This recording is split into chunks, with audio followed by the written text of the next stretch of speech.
Chapter 1877. Time returned to the morning. In the Spalier world, there was an academy. It was the only academy in the Spalier world.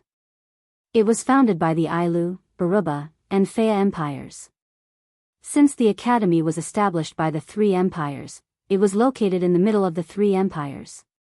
It was close to the giant beast forest, which occupied a corner of the three empires' borders. This academy was called the Spalier World Academy. Every youngster in the Spalier world yearned to enroll in the Spalier World Academy. It wasn't just because Silveria World Institute was the only institute in the entire Silveria world, nor was it because it was founded by the three empires. It was because the geniuses from all over the world were gathered in this institute and they grew together. In other words, as long as you entered the Spalier World Academy, you would be hailed as a genius no matter where you went. Even if you were just a normal student. Everyone in the Spalier world knew that no matter if you were born in one of the three empires or one of the 9 great houses, you couldn't be called a true genius no matter how talented you were. Only the students of the Spalier World Academy could be called a true genius. In addition, the Spalier World Academy was provided with cultivation resources by the three empires. It was the cradle of geniuses in the world. It was a holy land for cultivation. No one didn't yearn to enroll in the Spalier World Academy. Unfortunately, only the true geniuses could enroll in the Spalier World Academy. Mediocre people didn't even have the right to step through the gates. Looking down from the sky, the Spalier World Academy looked like a city. It was surrounded by tall walls. The entire Spalier World Academy was surrounded. At the center of the academy, the arena towered into the clouds. It was a magnificent sight. In the academy, the students were only responsible for cultivation. The teachers were responsible for teaching and cooperating with the academy's enforcement team. They were responsible for the safety and management of the academy.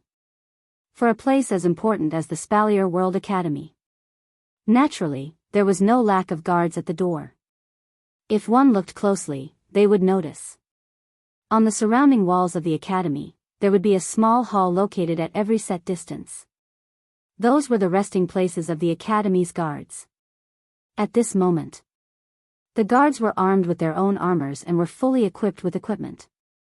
Some of the warriors were even wearing armor. They were patrolling the perimeter wall with solemn expressions.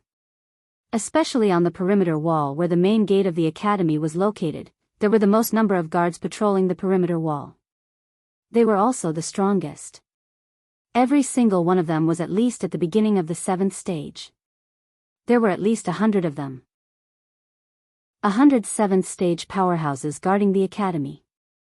With such a level of defense, even if any of the 9 super clans were to launch an attack, they would also be sent away in disgrace, right? In fact, no one had ever dared to attack the Spalier World Academy. After all, it was an academy created by the 3 great empires. The 3 great empires were the 3 powers that occupied the Spalier world. Unless they were tired of living, who would dare to attack? Even if they succeeded, the invaders wouldn't even have a place to stay. Unless they went out to sea, they wouldn't be able to survive in the world of Silveria. They would be nothing more than rats on the streets. Because of this, many guards on the wall seemed to be patrolling solemnly, but in fact, they were not nervous at all. Some of them even secretly yawned, looking bored. It could not be said that they were not relaxed. At a certain moment, one of the guards who was looking into the distance was startled. He rubbed his eyes as if he couldn't believe what he saw.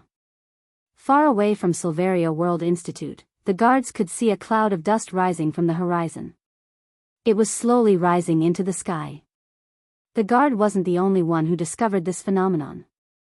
The other guards gradually discovered it as well. What is that? Is it fog? That's not fog, right? Could it be a sandstorm? How can there be a sandstorm in the Ailu Empire? Only the Baruba Empire has deserts. The guards on the walls started to clamor. Not long later, all of the guards gathered and looked at the dust rising from the horizon. After a long time, the sharp-eyed guards suddenly widened their eyes. They saw it. Below the cloud of dust, a large group of black figures was running madly. They were like cows running in the wild, kicking up clouds of dust. Roar. Aoo. Woo. Not long after, the roars of wild beasts began to reverberate in the air, causing the atmosphere to be filled with the atmosphere of a storm. Only then did the guards reveal a look of horror. Rumble. The ground was already trembling, proving that the troops formed by the black shadows were not illusions, but real. Roar. Aoo. Woo. The roar of the wild beast finally became clear. Not only did it reverberate into the ears of the guards, even some of the students in the academy could hear it. At the same time, the shadows also revealed their true faces. They were actually demonic beasts. Impossible. The guards cried out in unison. Demonic beasts only appear in the behemoth forest. They only move around in the behemoth forest. Why would they appear outside the behemoth forest? Why would they come to the Spalier World Academy? This was absolutely impossible. Even if the demonic beasts rushed out of the behemoth forest like the time when the Beast King was born, there were still camps set up by the three empires outside the behemoth forest. The elite members of the three empires and the 9 great families were there. It was impossible for the demonic beasts to rush out. However, the tremors on the ground, the tension in the air, and the magical beast army that was getting closer and closer, to the point where they could even feel their auras, told the guards that something was wrong. Everything in front of them was real. Quick! One of the guards roared. Inform the higher-ups of the academy and the elders of the academy council. It was a pity. It was too late. Roar. Aoo. Woo. Amidst the roars of the demonic beasts, the demonic beast army came into contact with the walls of the academy. Boom. An earth-shattering sound reverberated through the sky of the academy, causing the ground and buildings of the entire academy to tremble. What happened? In a villa of a special student, there was a rare moment of excitement. Lulu, who was about to cultivate, was shocked by the sudden loud sound and vibration. She quickly rushed out of the villa. However, the scene that appeared in front of Lulu made Lulu completely stunned. It was as if the end of the world. It was a scene of despair. Roar. Aoo. Woo. Numerous gigantic magical beasts were swarming over from all directions. They roared and destroyed the buildings in the academy. Help. No. Some of the weaker students were running for their lives. The lucky ones were still running for their lives. The unlucky ones were already caught by the demonic beasts. Go. Kill them. The rather powerful students had already gathered together and formed a battle line. Amidst the angry shouts, they fought against the magical beasts one after another. However, there were too many demonic beasts. There were so many of them that the students in the academy could not compete with them. Even if they formed a battle line, the battle line was constantly shrinking and retreating. For a moment, the roars of the demonic beasts, the screams of the students, and the angry shouts of the people who were fighting against the demonic beasts echoed in the academy. What happened? Lulu's delicate body trembled. Her beautiful face was pale. What happened? What happened? Wasn't it obvious? The demonic beasts attacked the academy. But it was such an obvious fact. Because it was too surreal, not to mention Lulu, even those who were fighting the demonic beasts could not accept it. Lilu. At this moment, Feifei, who was holding her beloved sword, appeared beside Lulu and grabbed her hand. Are you okay? Feifei. Lulu looked like she was saved. She grabbed Feifei's hand tightly, her voice trembling. What's going on? Feifei opened her mouth to say something. But before she could say anything, a figure flashed through the air and landed in front of them. Grandfather, old clan leader. It was the Lightning King. Let's cut the crap. The Thunder Sovereign's expression was rather unsightly as he spoke in an unquestionable tone. No one knows the real reason, but I must tell you that not only this academy, every city in the Ailu Empire is being invaded by demonic beasts. If this continues, the Ailu Empire will be destroyed sooner or later. Fei and Lulu's expressions changed. Right now, we have to deal with the enemy in front of us. Fei, come with me. The Lightning King shouted without turning his head. Lulu, hurry to the behemoth forest and find that little guy. We need his strength. Grandfather. Go. In the next moment, the Lightning King, Fei, and Lulu's voices were drowned out by the demonic beast's roars. Chapter 1878.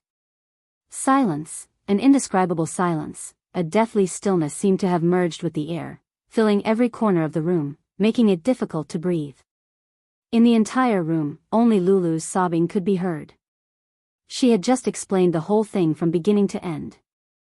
Other than Lulu, everyone else was silent. Now, Lulu had brought 3 pieces of information to everyone. 1. Due to unknown reasons, demonic beasts attacked the Spalier World Academy. 2. Due to the demonic beasts' attack, Lei Wang, Fei, and the Academy's students were fighting back. Their current situation is unknown. 3. The demonic beasts didn't just attack the Spalier World Academy. From Lei Wang's words, every city in Ailu Empire was attacked by demonic beasts.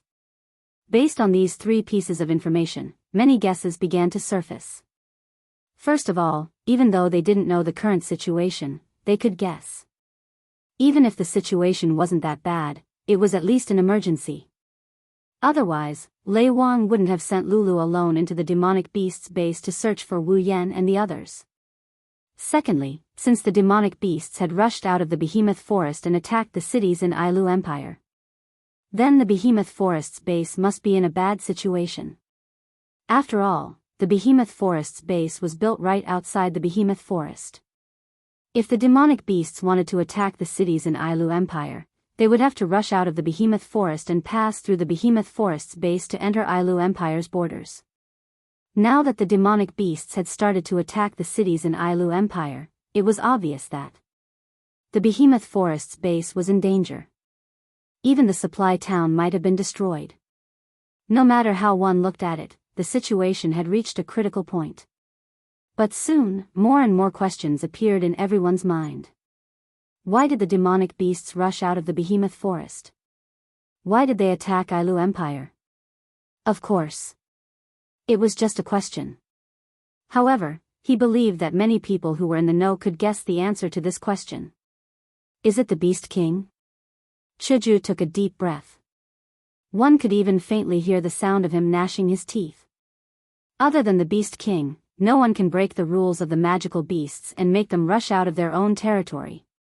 In other words, the Beast King, who had been hiding in the behemoth forest to recuperate, has fully recovered from his injuries? Mikoto clenched her fist and said angrily. Could it be that he wants to take revenge for what happened before? Then why didn't they come to us? Ever since the Beast King had become a demigod, he had only appeared twice. The first time, it was Violet who had severely injured him. The second time, it was Wu Yan who had used Violet's ruby mode to almost kill the Beast King.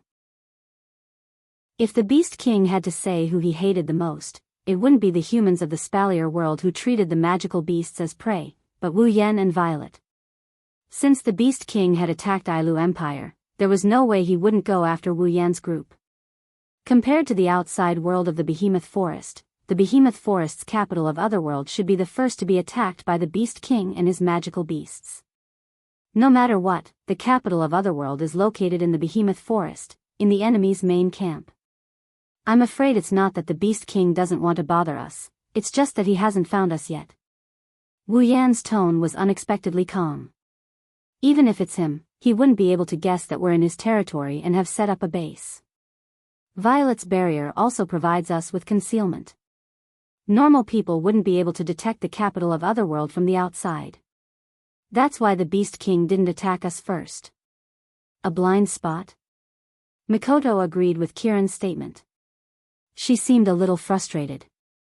If I knew this would happen, I would have left a way to communicate with the outside world. When the capital of Otherworld was built, Wu Yan's group didn't want to have anything to do with the camp. They didn't want to cause too much trouble. That's why they only told Sylph, Feifei, Lulu, and a few others about the location of the capital of Otherworld. They cut off all contact with the outside world. Originally, this consideration was not without reason.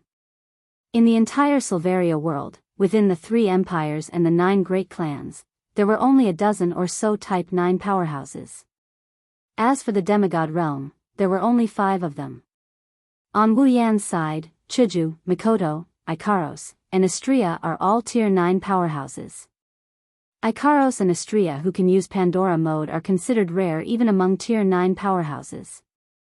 Wu Yan who's at the pinnacle of Tier 9 and Violet who's at the demigod level, they have enough power to rival any of the 3 empires.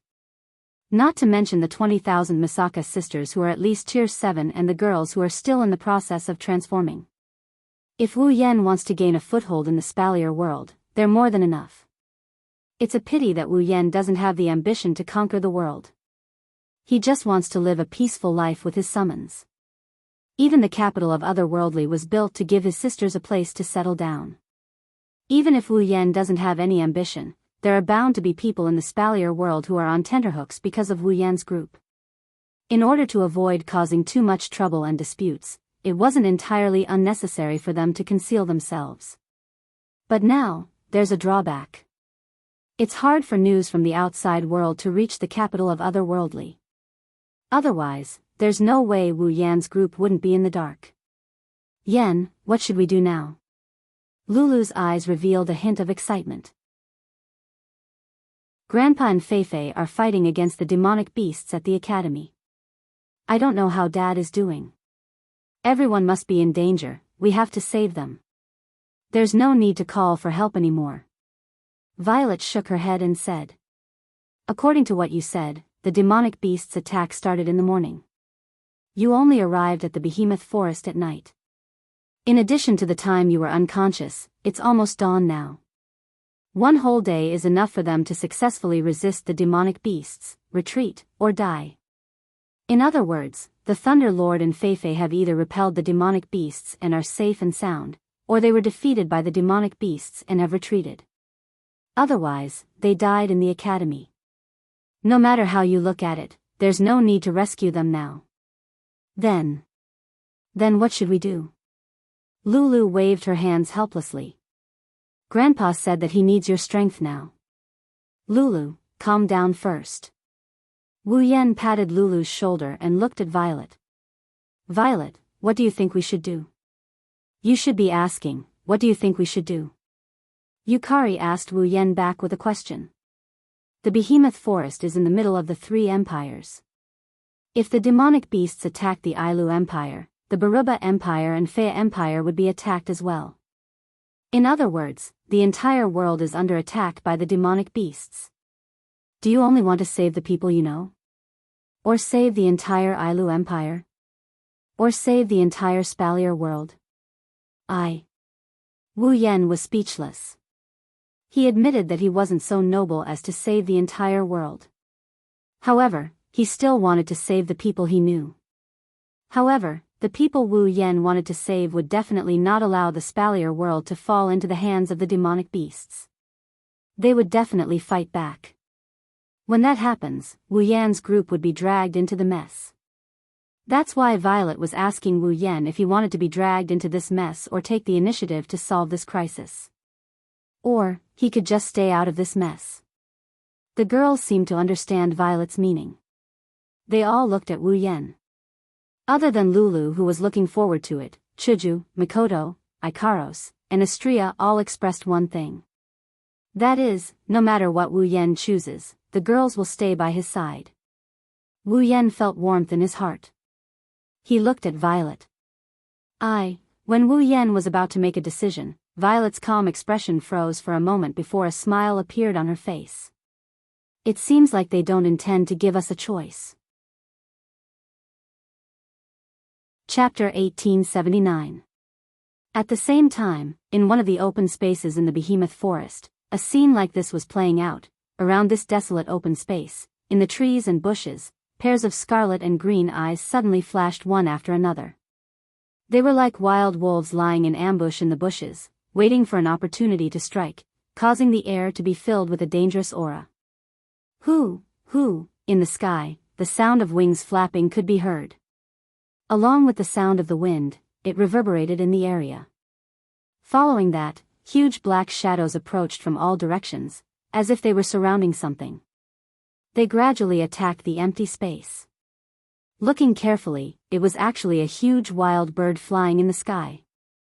Birds with the appearance of dragons and birds, giant pythons with wings, fluffy lions with eagle wings, and lone wolves without wings, etc., all of them were magical beasts that could fly.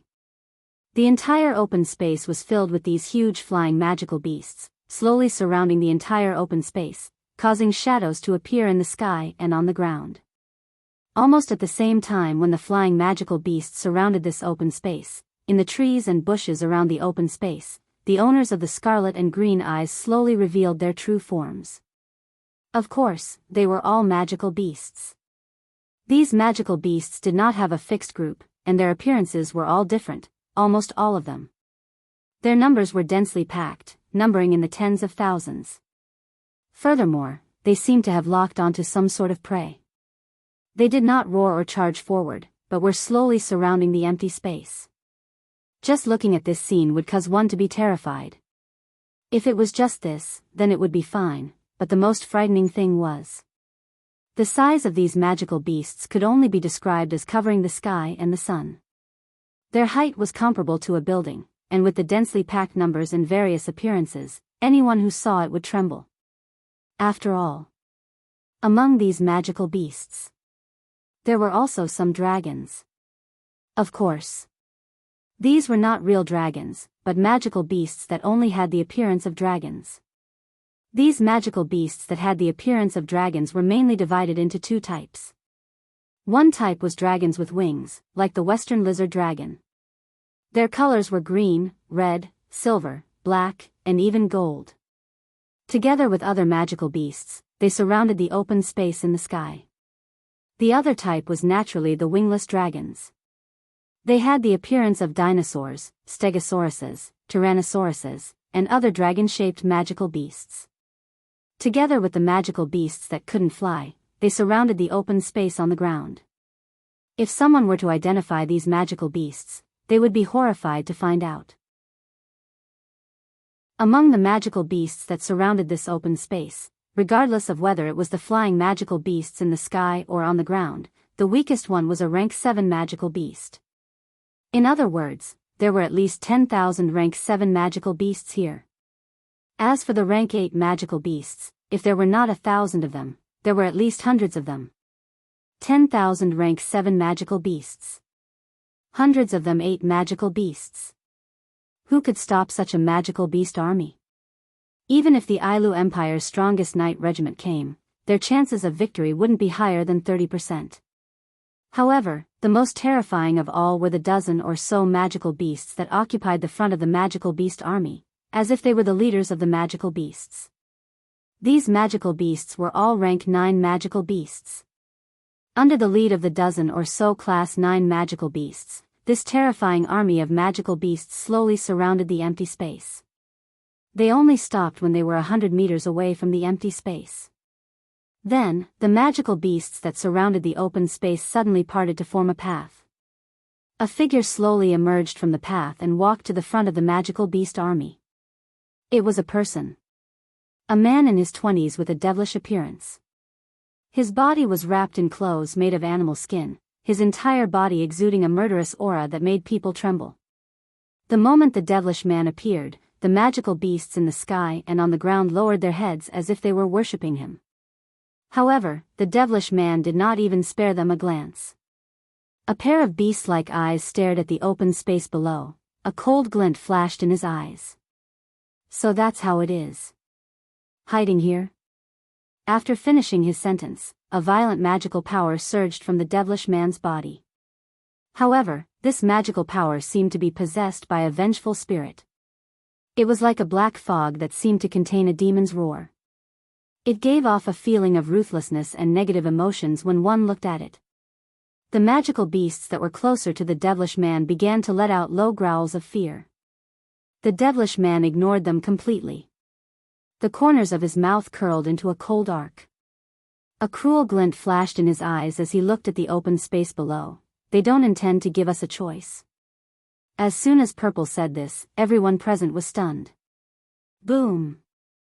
Before they could react, a terrifying force suddenly descended from the sky and landed on the enchanted field that enveloped the capital of a different era. The enchanted field of the capital of a different era emerged abruptly and flickered with a rich radiance. The Misaka sisters, who were doing their own things on the street, all raised their heads expressionlessly and looked at the thin film-like barrier that appeared above them. What's going on? Wu Yan and the others who were still in the room were shocked. Violet closed her paper fan and looked out of the window. Boom! Another terrifying force descended and slammed into the barrier of the capital of a different era. This time, the entire barrier trembled as if it could not bear the burden. A part of it even cracked, allowing the residual force that surged in through the cracks to take effect. The entire capital of a different era trembled violently as if it was hit by a magnitude 10 earthquake. Ah! Lulu screamed and almost fell to the ground. Ikaro stepped forward and caught Lulu in time. What's wrong? What's wrong? Astria was a little flustered. Barrier. Hinajaku, Mikoto, and Yukari raised their heads and looked outside the window. When they saw the cracked barrier, they froze on the spot. The enchanted field, cracked? Wu Yan didn't look out of the window, but his expression turned ugly. Someone's attacking this place. Boom! Just as his voice fell, the third attack also arrived. Compared to the previous two attacks, this attack was even more terrifying and heavily fell on the cracked barrier, causing the barrier to shake violently. Kacha! Kacha kacha! Finally, on the barrier, such a voice could not help but reverberate. The barrier couldn't withstand the third attack. It couldn't withstand it any longer. Boom! Amidst the sound of glass shattering, the barrier that covered the entire capital of a different era completely crumbled and shattered. Everyone in the capital of a different era, including the Misaka sisters, finally saw what happened. The sky above the capital of a different era was filled with an army of demonic beasts. They roared at the ground. Roar! Roar! Roar! The roars of the demonic beasts reverberated throughout the capital of a different era. Wu Yan and the 20,000 Misaka sisters knew what kind of enemy they were facing. Through the window, Hinajaku and Lulu's expressions changed drastically as they saw the army of flying magical beasts covering the sky. Mikoto even cried out in fear. Not good. Sisters. No. It's not just the sisters. Everyone here, no matter if they're in the buildings or on the streets, is within the attack range of the flying demonic beasts. As long as the flying demonic beasts release a long-range attack, the capital of a different era will definitely be destroyed. And the Misaka sisters won't be able to escape unscathed. Mikoto. Chuju. Ikaros. Astria. Wu Yan suppressed his anger and yelled at the four girls. Go and gather all the sisters. Mikoto, Chuju, Ikaros, and Astria knew that this wasn't the time to hesitate. They rushed out of the room without any hesitation.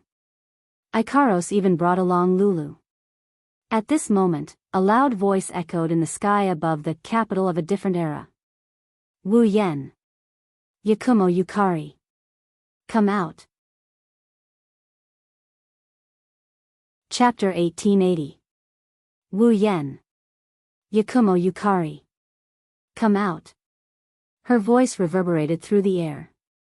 Not only did it reach Wu Yan and Yukari's ears, it also reached Hinajaku, Mikoto, Ikaros, Astria, and Lulu, who rushed into the street to gather the Misaka sisters. Chuju, Mikoto, Ikaros, and Astria have heard this voice before. It's the Beast King's voice. I knew it. Chuju gritted her teeth. It's the Beast King. He's looking for Master and Yukari ne-san? Astria started to get anxious. Chuju ne-san, Mikoto ne-san, Ikaros-senpai, shouldn't we go help Master and Yukari? Wait. Wait a little longer. Mikoto's face was full of struggle, but in the end she still chose to look at the bigger picture. Let's gather the sisters first. This way, we'll have an advantage whether we fight or retreat. With Yukari and Yan's ruby mode, we'll be fine. Shiju and Astria hesitated for a moment before nodding. Lulu couldn't make the decision, so she followed the girls. Only Ikaros turned her head and looked at the sky. Master. On the other side, Wu Yan and Yukari, who are still in the room, also recognized the owner of this voice. They exchanged glances with each other.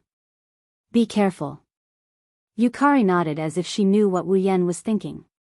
If the Beast King dares to come looking for us, he must have the confidence to defeat us. Since we don't know what the Beast King has up his sleeves, we need to buy as much time as we can. Wu Yan nodded. He looked at the sky filled with flying demonic beasts. A golden light flashed in his eyes. In the sky, all kinds of flying magical beasts flapped their wings as they let out low roars.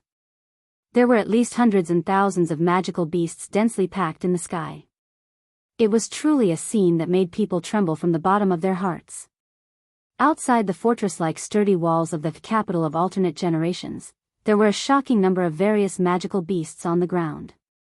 In front of the capital of alternate generations, there are more than a dozen gigantic demonic beasts. These demonic beasts are all rank 9 demonic beasts that have lived for God knows how long.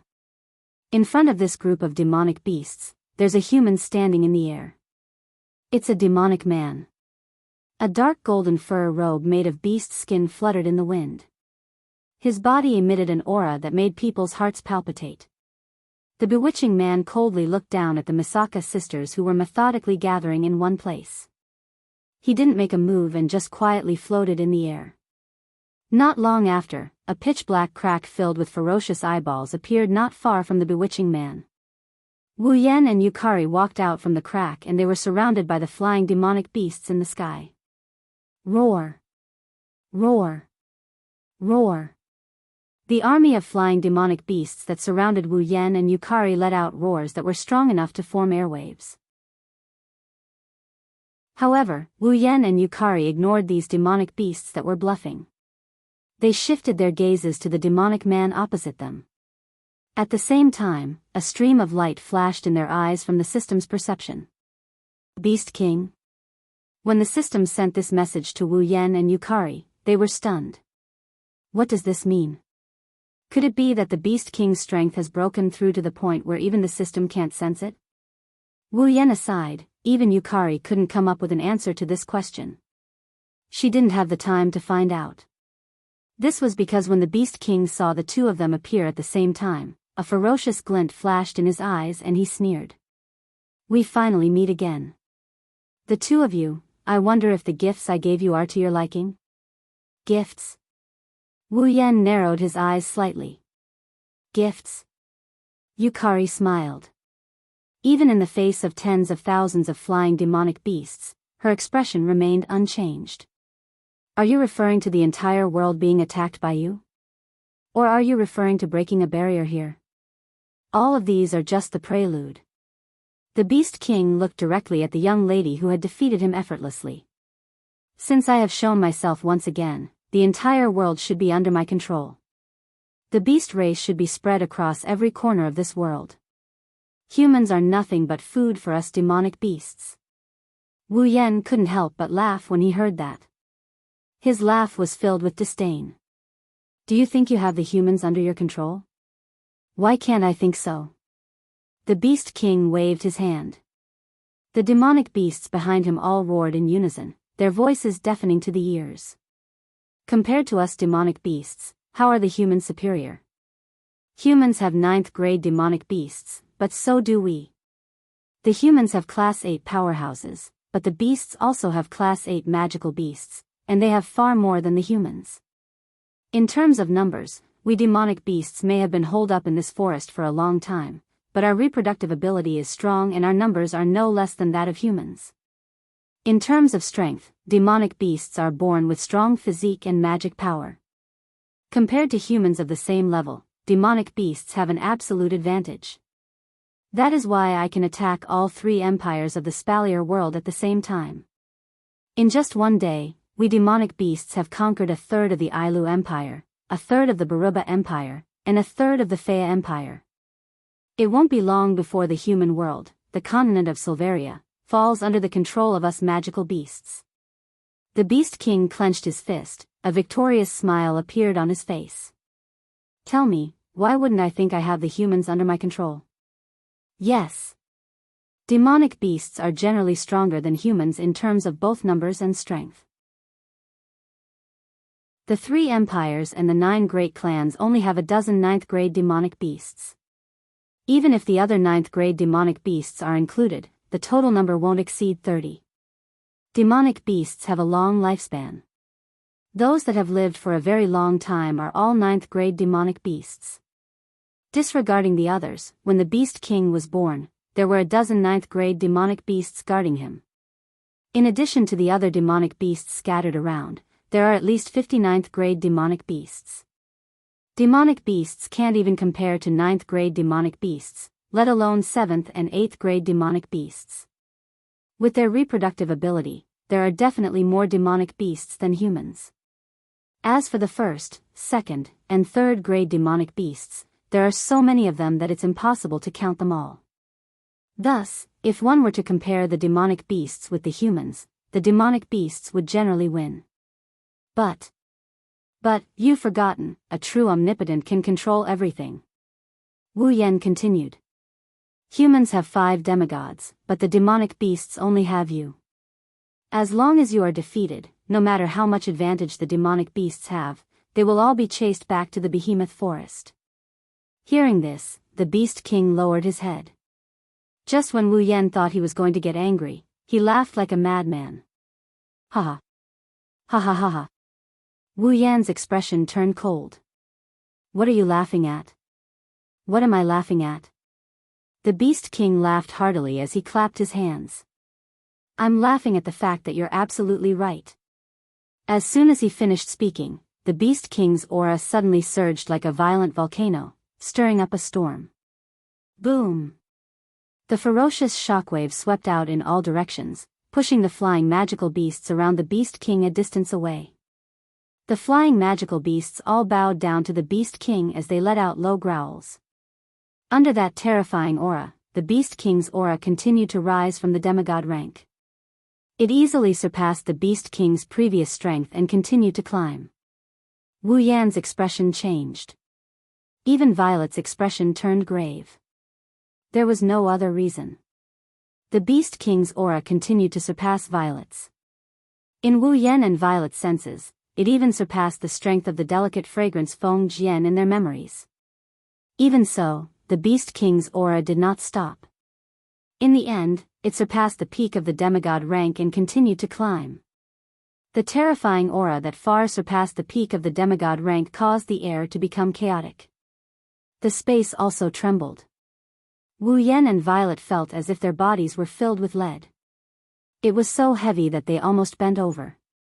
This fact made Wu Yan and Violet hold their breath. Surpassed the peak of the demigod rank? Then wouldn't that be? You're right. A true powerhouse can control everything. The Beast King's voice reverberated in the sky. And I, who have become a god-rank powerhouse, will be the only powerhouse in this world. Chapter 1881. Just like the calm before the storm, the Beast King's terrifying aura was like a volcanic eruption, and the magical beasts all let out excited and fearful roars. Wu Yan and Yukari, who didn't show any change in expression when facing such a terrifying demonic beast army, now, not only did their expressions change, even their hearts started to churn like raging waves. Divine-level fighter? The Beast King has become a divine-level fighter? Is that possible? Wu Yan did not want to believe this possibility. After all, if one wanted to become a divine-level expert, one must first reach the peak of the demigod realm. Secondly, one must find divine energy, absorb it, and borrow the divine energy to transform. Only then could one become a true divine-level expert. The Beast King had just broken through the demigod realm and became a newbie among the demigods. Now, it had only been half a year since the Beast King was born and met Wu Yan in the behemoth forest. In half a year, the Beast King rose from the demigod realm to the peak of the demigod realm? That was absolutely impossible. Moreover, even if the Beast King had used some shortcut to reach the peak of the demigod realm, it was impossible for him to become a divine-level fighter. The divine power that could allow a peak demigod fighter to reach the divine level had disappeared along with the disappearance of the only mythical armament in the Spalier world. Because of this, the Spalier world had never produced a fifth divine-level fighter other than Silveria, Ailu, Balba, and Phil. Without the divine power, how could the Beast King become a divine-level fighter? However, the Beast King's aura had surpassed the peak of the demigod realm and reached a level that was impossible for a demigod realm fighter. Feeling the Beast King's aura that was as strong as a mountain, Wu Yan's heart sank. At this moment, Purple spoke with a serious expression. You should know just how many impossible elements were involved in what he said. I know. You won't believe me. The Beast King didn't retract his aura and smiled calmly. It can't be helped. Only after reaching the peak of the demigod level can a life form begin to contain the power of divinity. By absorbing the power of the gods. Together with his body began to change. The barrier to the demigod realm would begin to melt, and at that time, peak demigod powerhouses could attempt to break through. Once you succeed, you can become a god. As for me, since I'm not at the peak of the demigod stage, it's impossible for me to possess the divine power that has already disappeared. In that case, I definitely can't advance to the divine level. If I hadn't found some other substitute?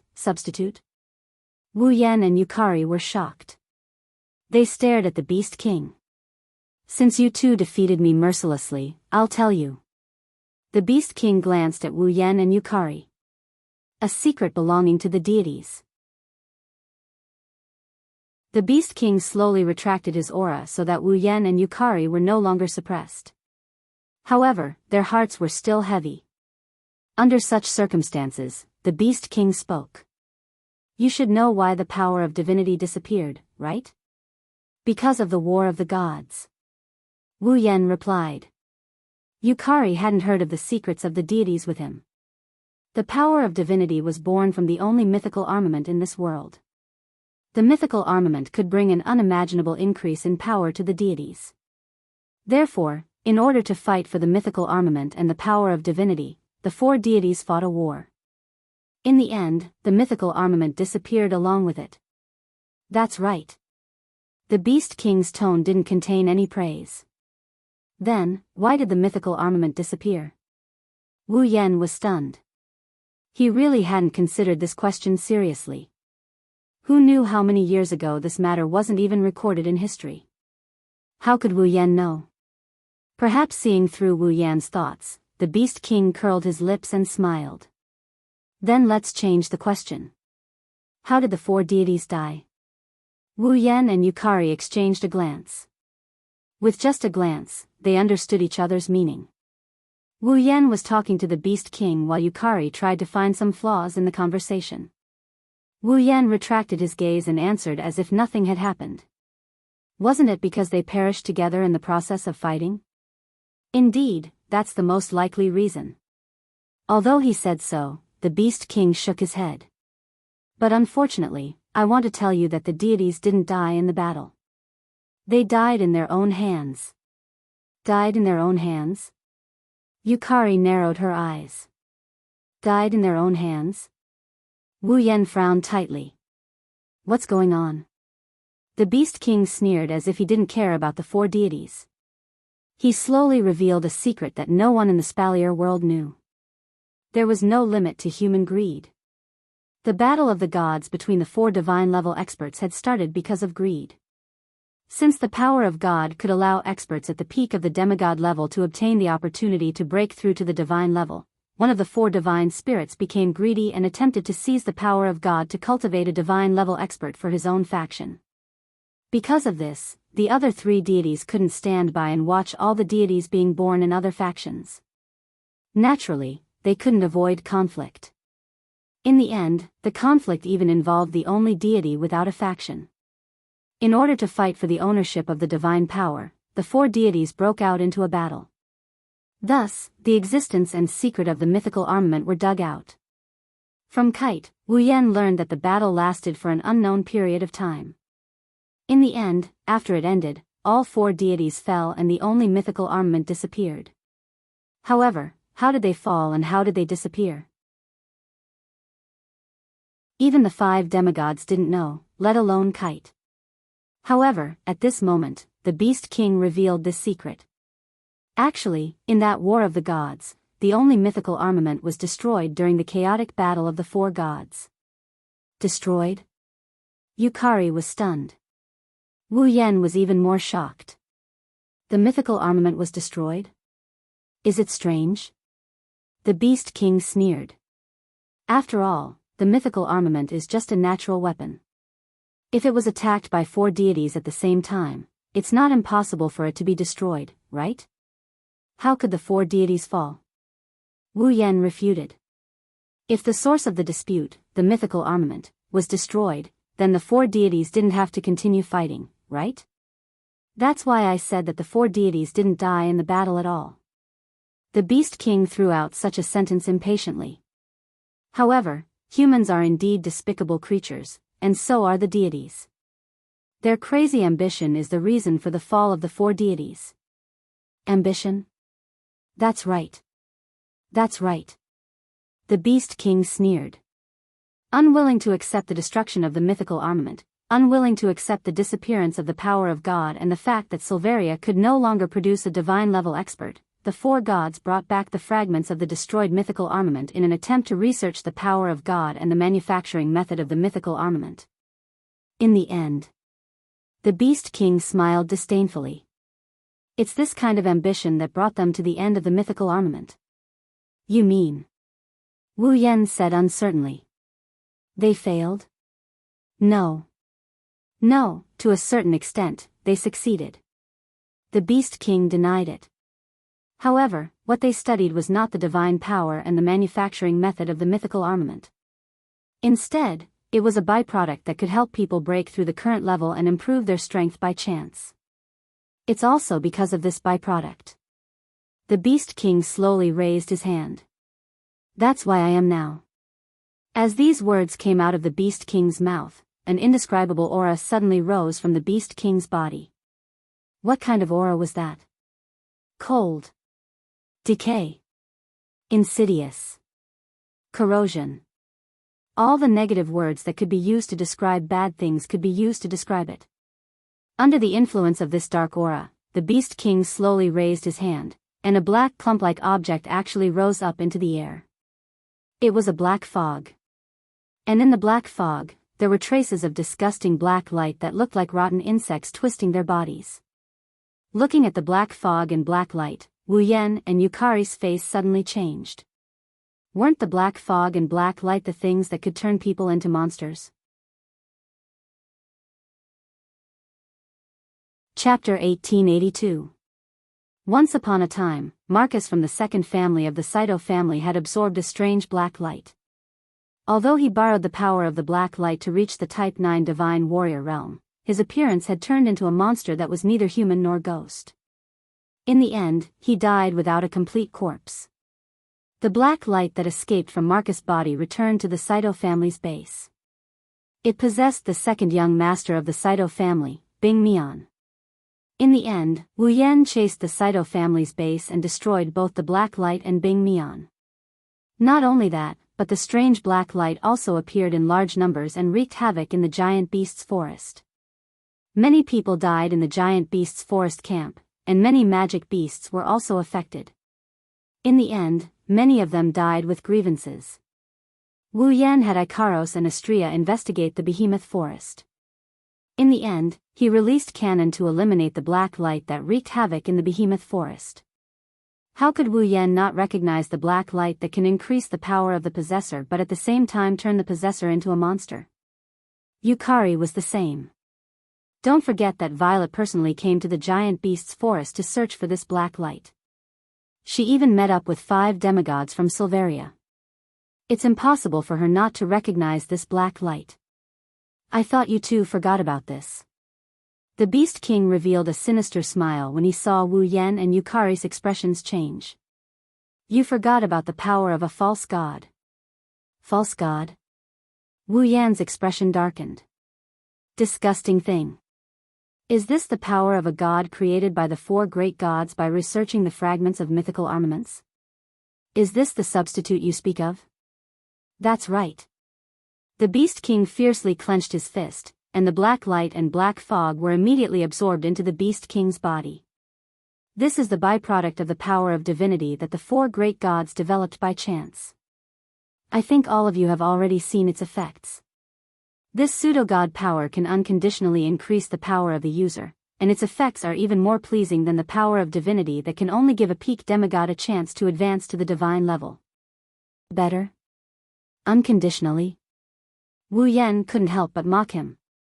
Indeed, it can increase the power of the possessed. However, it can also turn the possessed into a monster. From the looks of it, it can also affect the possessed's emotions. You call this unconditionally? Compared to the increase in power, what's the big deal about the body turning into a monster? The Beast King laughed mockingly. Let's talk about it later. Demonic beasts are monsters in your hearts as well? Wu Yan didn't know what to say. The Beast King was right. For humans, this was the case. Demonic beasts are monsters. However, compared to the monsters possessed by the black light, demonic beasts are more adorable.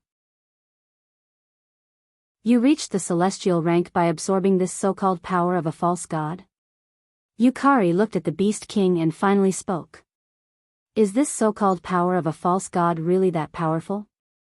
Could it allow someone who had just entered the demigod level to skip a level and directly advance to the divine level? 1 or 2 is naturally impossible. The Beast King laughed out loud. His laughter was filled with madness. But I absorbed hundreds of billions of rays of the power of a false god. I finally achieved this impossible miracle and became a celestial. Go. Wu Yan inhaled a breath of cold air. Hundreds of billions of rays of black light? To be more precise, it's all the power of a false god created by the four great gods. The Beast King did not hide his joy. You don't know this, but back then, as soon as the power of the false gods was created, the four gods used it on a group of people. As a result, those people all turned into monsters. Some of them even lost their minds and attacked their own people.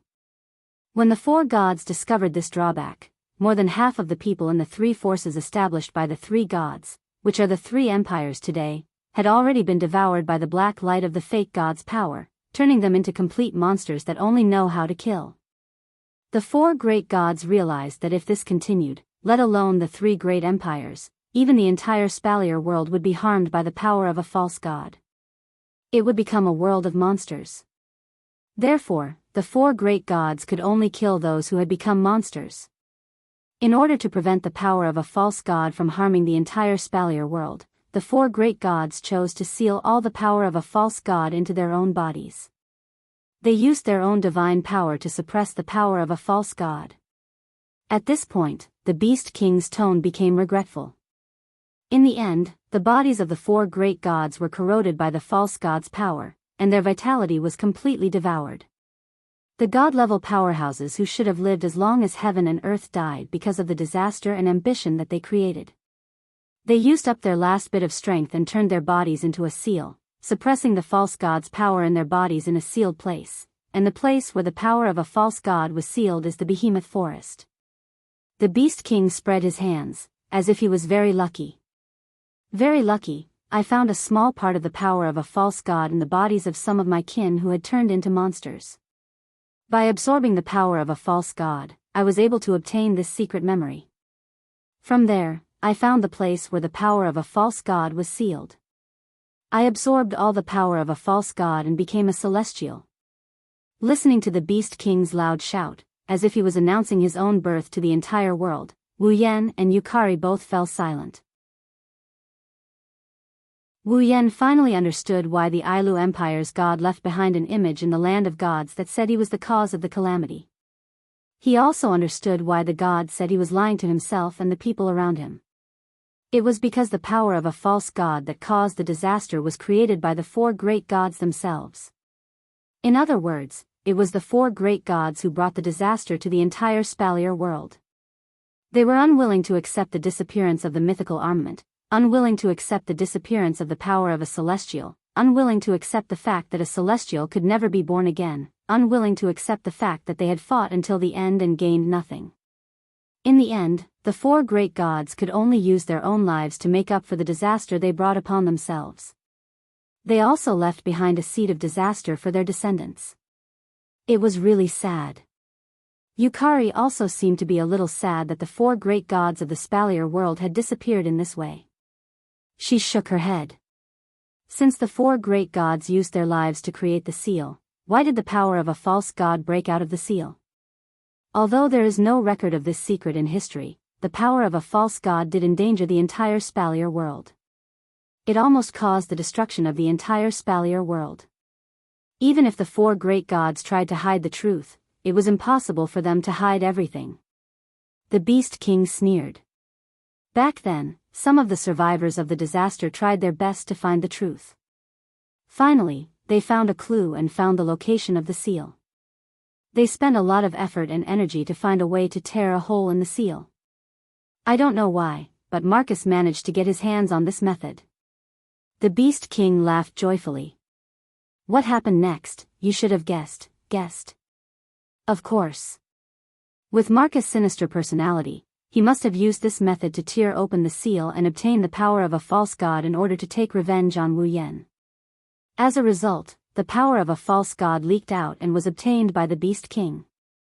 The Beast King, who obtained this secret memory from the power of the false god, found the place where it was sealed. He completely shattered the seal that had been torn apart and absorbed all the power of the false god. With the endless power of the false god, he broke through the level of his own power.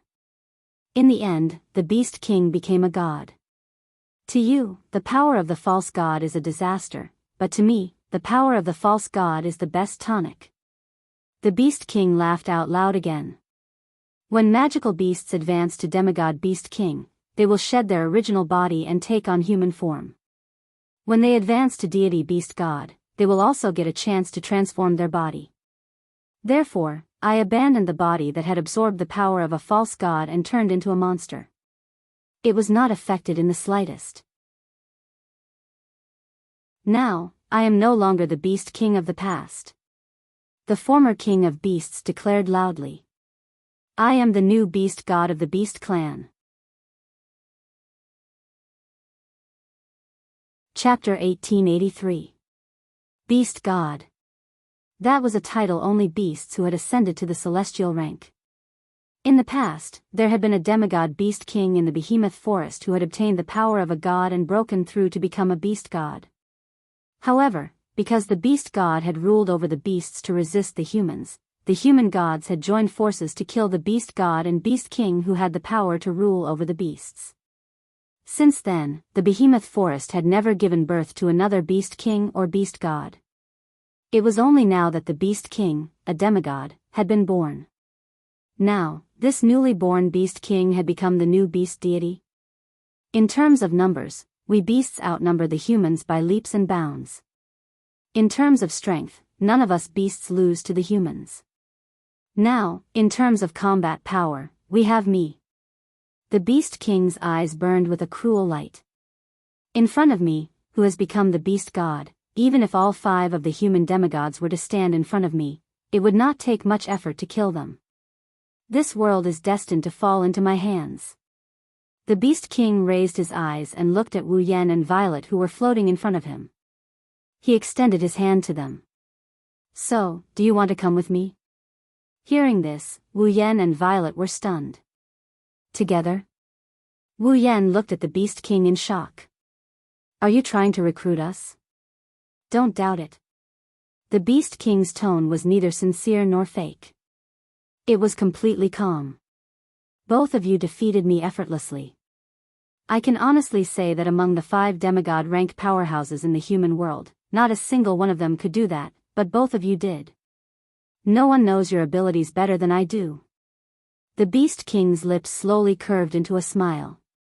Of course, the most important thing is that neither of you are human, right?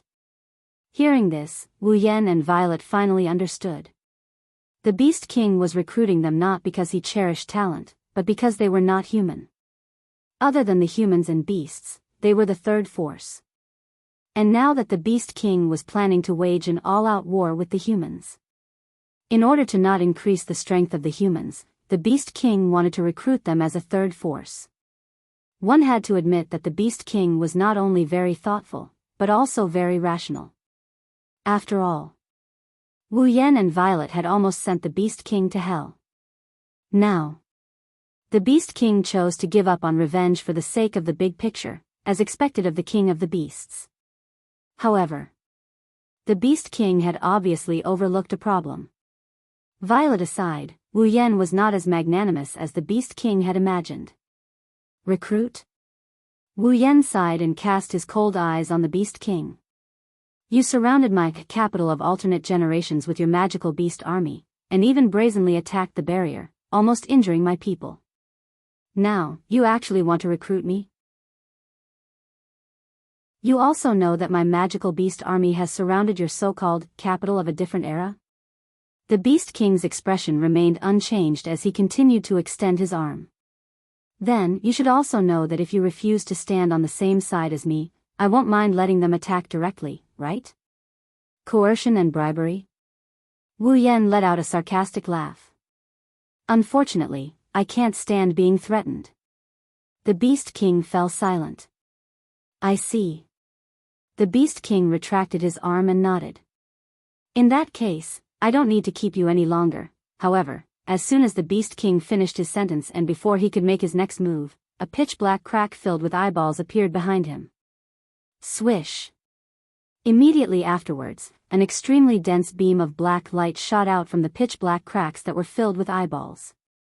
It tore through the air and viciously struck the Beast King's back.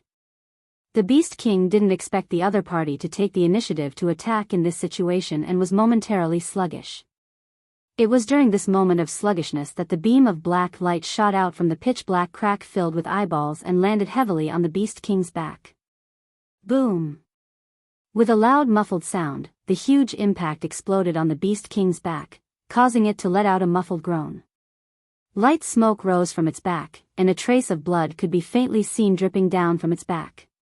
Looking at this scene, the Beast Kings who were about to attack the capital of alternate generations at any time felt as though their roars were choked and stuck in their throats. On the other side, Wu Yan also didn't expect this development. He turned to Purple, who extended her paper fan toward the Beast King. Purple? That's right.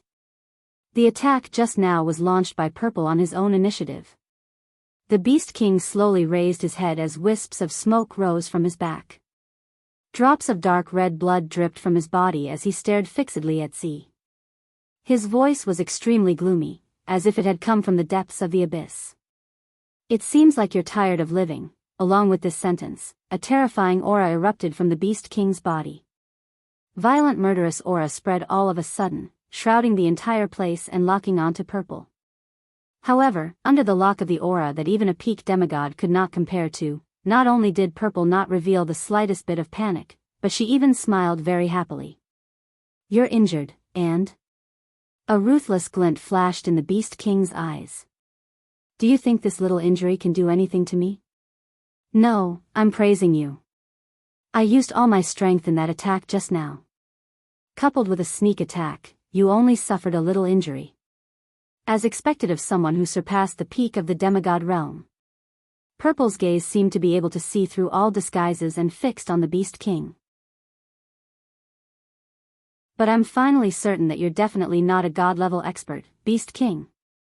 When these words came out of Purple's mouth, all the sounds in the world disappeared. Not a god-level expert? Wu Yan's eyes lit up.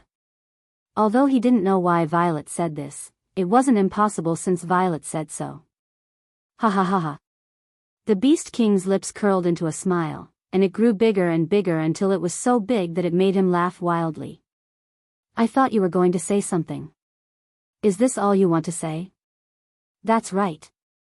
In the face of the Beast King's terrifying laughter, Purple's expression was surprisingly calm. I'm thinking, if a god-level expert were to receive an all-out attack from me, would he be injured? The Beast King's laughter came to an abrupt halt, and his expression darkened. Just because I was injured by your attack, I'm not a god-level expert. You don't have to continue bluffing. Purple ignored the Beast King's gloomy expression, and a smile slowly appeared on his face. To tell you the truth, both Little Yen and I have an ability that allows us to sense the strength of others. The ability to sense the strength of others? Purple must be talking about the system's perception, right? This perception ability can determine a person's current strength in detail, and it can differentiate them by 10 levels per level. Purple met the Beast King's gaze. Level 0 to 9 is the first level, level 10 to 19 is the second level, level 20 to 29 is the third level, and so on. Level 80 to 89 is the ninth level, level 90 to 99 is the demigod realm, and level 100 is the demigod realm. But with this perception ability, your level is a series of question marks, and you don't even have a specific level. Don't you think that's strange? Purple raised the paper fan in his hand and pointed it at the Beast King. After all, if you were a divine level expert, then my sensory ability should have shown your level, which is level 100, but the result was a series of question marks. Then, you claimed that you were a divine level expert, so from then on, I started to suspect that you weren't a divine level expert. Hearing Purple's words, Wu Yen came to a realization. Isn't that right? Since the Beast King is a god-level expert, then the system's perception should show him a level of 100. Why is there a series of question marks? You said that the four gods used the fragments of the mythical armament to research and create a substitute for the power of the gods, which is the black light, the power of the false gods. Purple smiled confidently.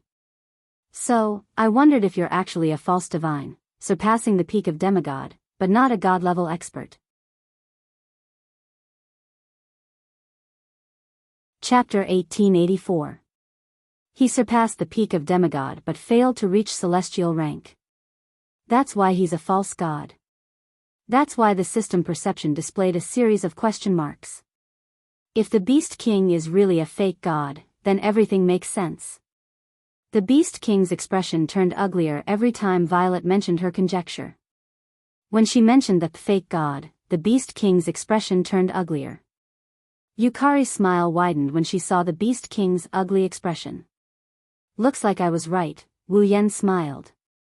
How strong is a celestial rank? Currently, no one should be able to answer this question. However, the difference between the ranks was huge, and the higher the rank, the greater the difference between the ranks. As the pinnacle of level 100 god tier, it's easy to imagine how much stronger it is compared to a demigod.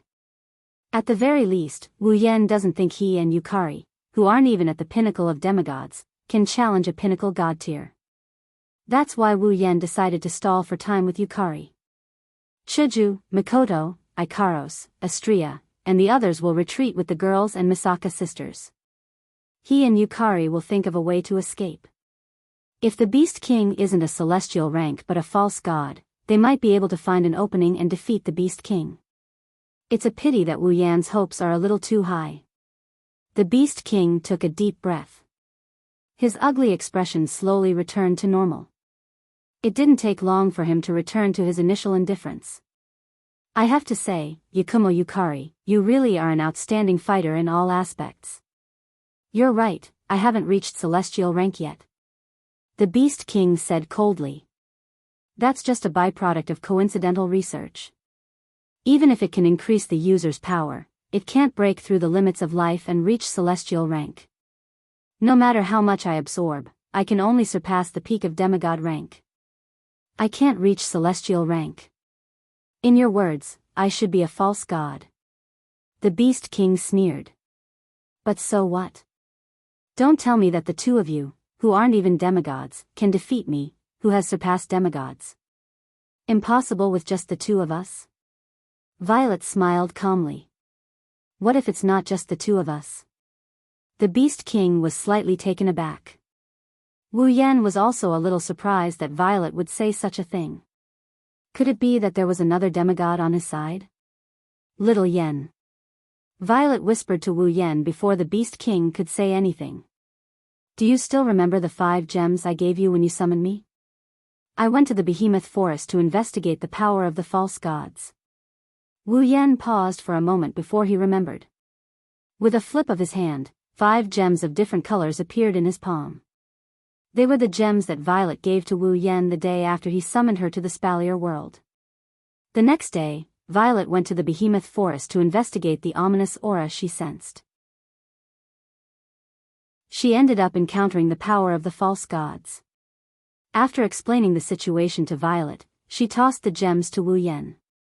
At that time, Violet even told him that if he couldn't defeat his opponent in a fight, he could show off the gems. Perhaps, he could scare his opponent away. However, Violet's expression was too casual at that time. It was as if she didn't care about the gems at all. Wu Yan didn't see anything special about the gems and gradually forgot about them. Violet didn't bother explaining to Wu Yan. With a wave of her hand, the gems in Wu Yan's palm exploded into powder with a bang. Buzz! Just as the 5 different colored gems exploded into powder, 5 ripples of the same color as the gems spread out in the sky like a door. The door gradually solidified, like a reflection in a lake, swaying in an illusory manner. At a certain moment, with a crack, it opened at the same time like a real door. Then, 5 figures slowly descended from the 5 doors. They were an old man in a gray robe, a man in a white robe with a thunderbolt pattern on his chest, an old man in a black robe, a gorgeous woman, and a beautiful girl in a blue gauze dress. The 5 figures emerged from the doors in the sky and slowly descended. They didn't stop until they reached Violet's side and raised their heads. Looking at the 5 figures descending from the sky, the Beast King's face broke into a terrifying smile. Helpers? Wu Yan cried out in surprise. 3 guardian deities? Among the 5 people that appeared out of nowhere, there was an old man in a gray robe, a man in a white robe with a lightning emblem, and a beautiful woman. They were the 3 guardians of the Ailu, Baruba, and Faya empires, Jaren, Magnubi, and Linya. Not only Garen, Magnubi, and Linya, Wu Yan also had an impression of the old man in the black robe. One can imagine the shock on his face. Isn't he the owner of the magic crystal shop in the academy? This is the 4th demigod of Silveria, Mula. He met Wu Yanzi in the academy once before, the 4th demigod of Silveria. As for the beautiful girl, Wu Yan didn't recognize her, but he was also surprised. She looks like she's only 20 years old. She's just too young. This young girl is the 5th demigod in the Spalier world, Cynthia. At this moment, the 5 demigods in the Spalier world are gathered in one place. As soon as they appeared, apart from the young girl named Cynthia, the other 4 demigod rank powerhouses all turned their gazes towards the Beast King, their eyes releasing shocking anger and killing intent. You're the Beast King, right?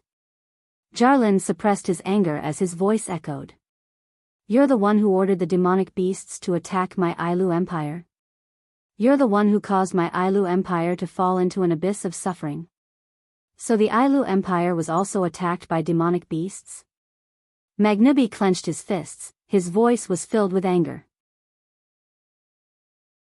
My Baruba Empire was also attacked by demonic beasts. Even the Imperial Palace has collapsed. It's not just the Ailu and Baruba empires. Linya's expression was cold. The Faya Empire was also attacked by demonic beasts. Even the Emperor is leading his men to fight. Is it you? Mula roared as a terrifying fighting chi burst out from his body. Are you the one who ordered the beasts to attack the Spalier World Academy and almost destroyed it? Cynthia wasn't as furious as the other 4 demigods, but her eyes were cold as she looked at the Beast King. Ha ha ha, ha ha ha ha. The Beast King was neither afraid nor panicked in the face of the 5 demigods attacking him at the same time. Instead, he burst into unbridled laughter. 5 human demigod rank powerhouses, you've come at the right time. Saves me the trouble of finding you all personally and killing all of you. What did you say? Not to mention the 4 demigod rank experts, even Cynthia had a trace of anger on her face when she heard that. Dealing with 5 demigod rank powerhouses? Alone? No matter how one looked at it, it seemed like he was spouting nonsense. However, Violet knew that the Beast King wasn't just boasting. All of you better be careful, Violet said calmly. He's no longer the Beast King who just entered demigod rank. He's now beyond peak demigod rank and has touched the divine rank. He's an unprecedented false god rank powerhouse. False god rank powerhouse? Even the 5 demigods hadn't heard of this term before. Of course, not knowing what a false god rank powerhouse was didn't mean that they didn't know what it meant to surpass peak demigod rank. The 5 demigods sucked in a breath of cold air at the same time. Surpass peak demigod rank? Cynthia looked at the Beast King in shock. He surpassed peak demigod rank? Impossible. Moolah exclaimed. He was just a demigod rank Beast King not long ago. How can he surpass peak demigod rank now? But Linya looked at the Beast King with a serious expression. His aura has indeed surpassed peak demigod rank. False god rank? Magnubi's face was filled with bewilderment. What rank is that? Does such a rank exist? Everyone in the Spalier world knew that beyond peak demigod rank was the divine rank. There was no such thing as a false god rank powerhouse. If the Beast King didn't use the power of a false god, the false god rank wouldn't have appeared. Therefore, the Beast King was the only one who had reached the false god realm since ancient times. It was no wonder that the 5 demigod powerhouses were so surprised and bewildered. It's a bit troublesome to explain it. I'll explain it to you later. Violet looked at the 5 demigods. The 5 of you, do you still remember our agreement? Of course. Jarlin nodded. That time in the Behemoth Forest, we promised that as long as you give us the black light, we'll do one thing for you as long as it's within our power.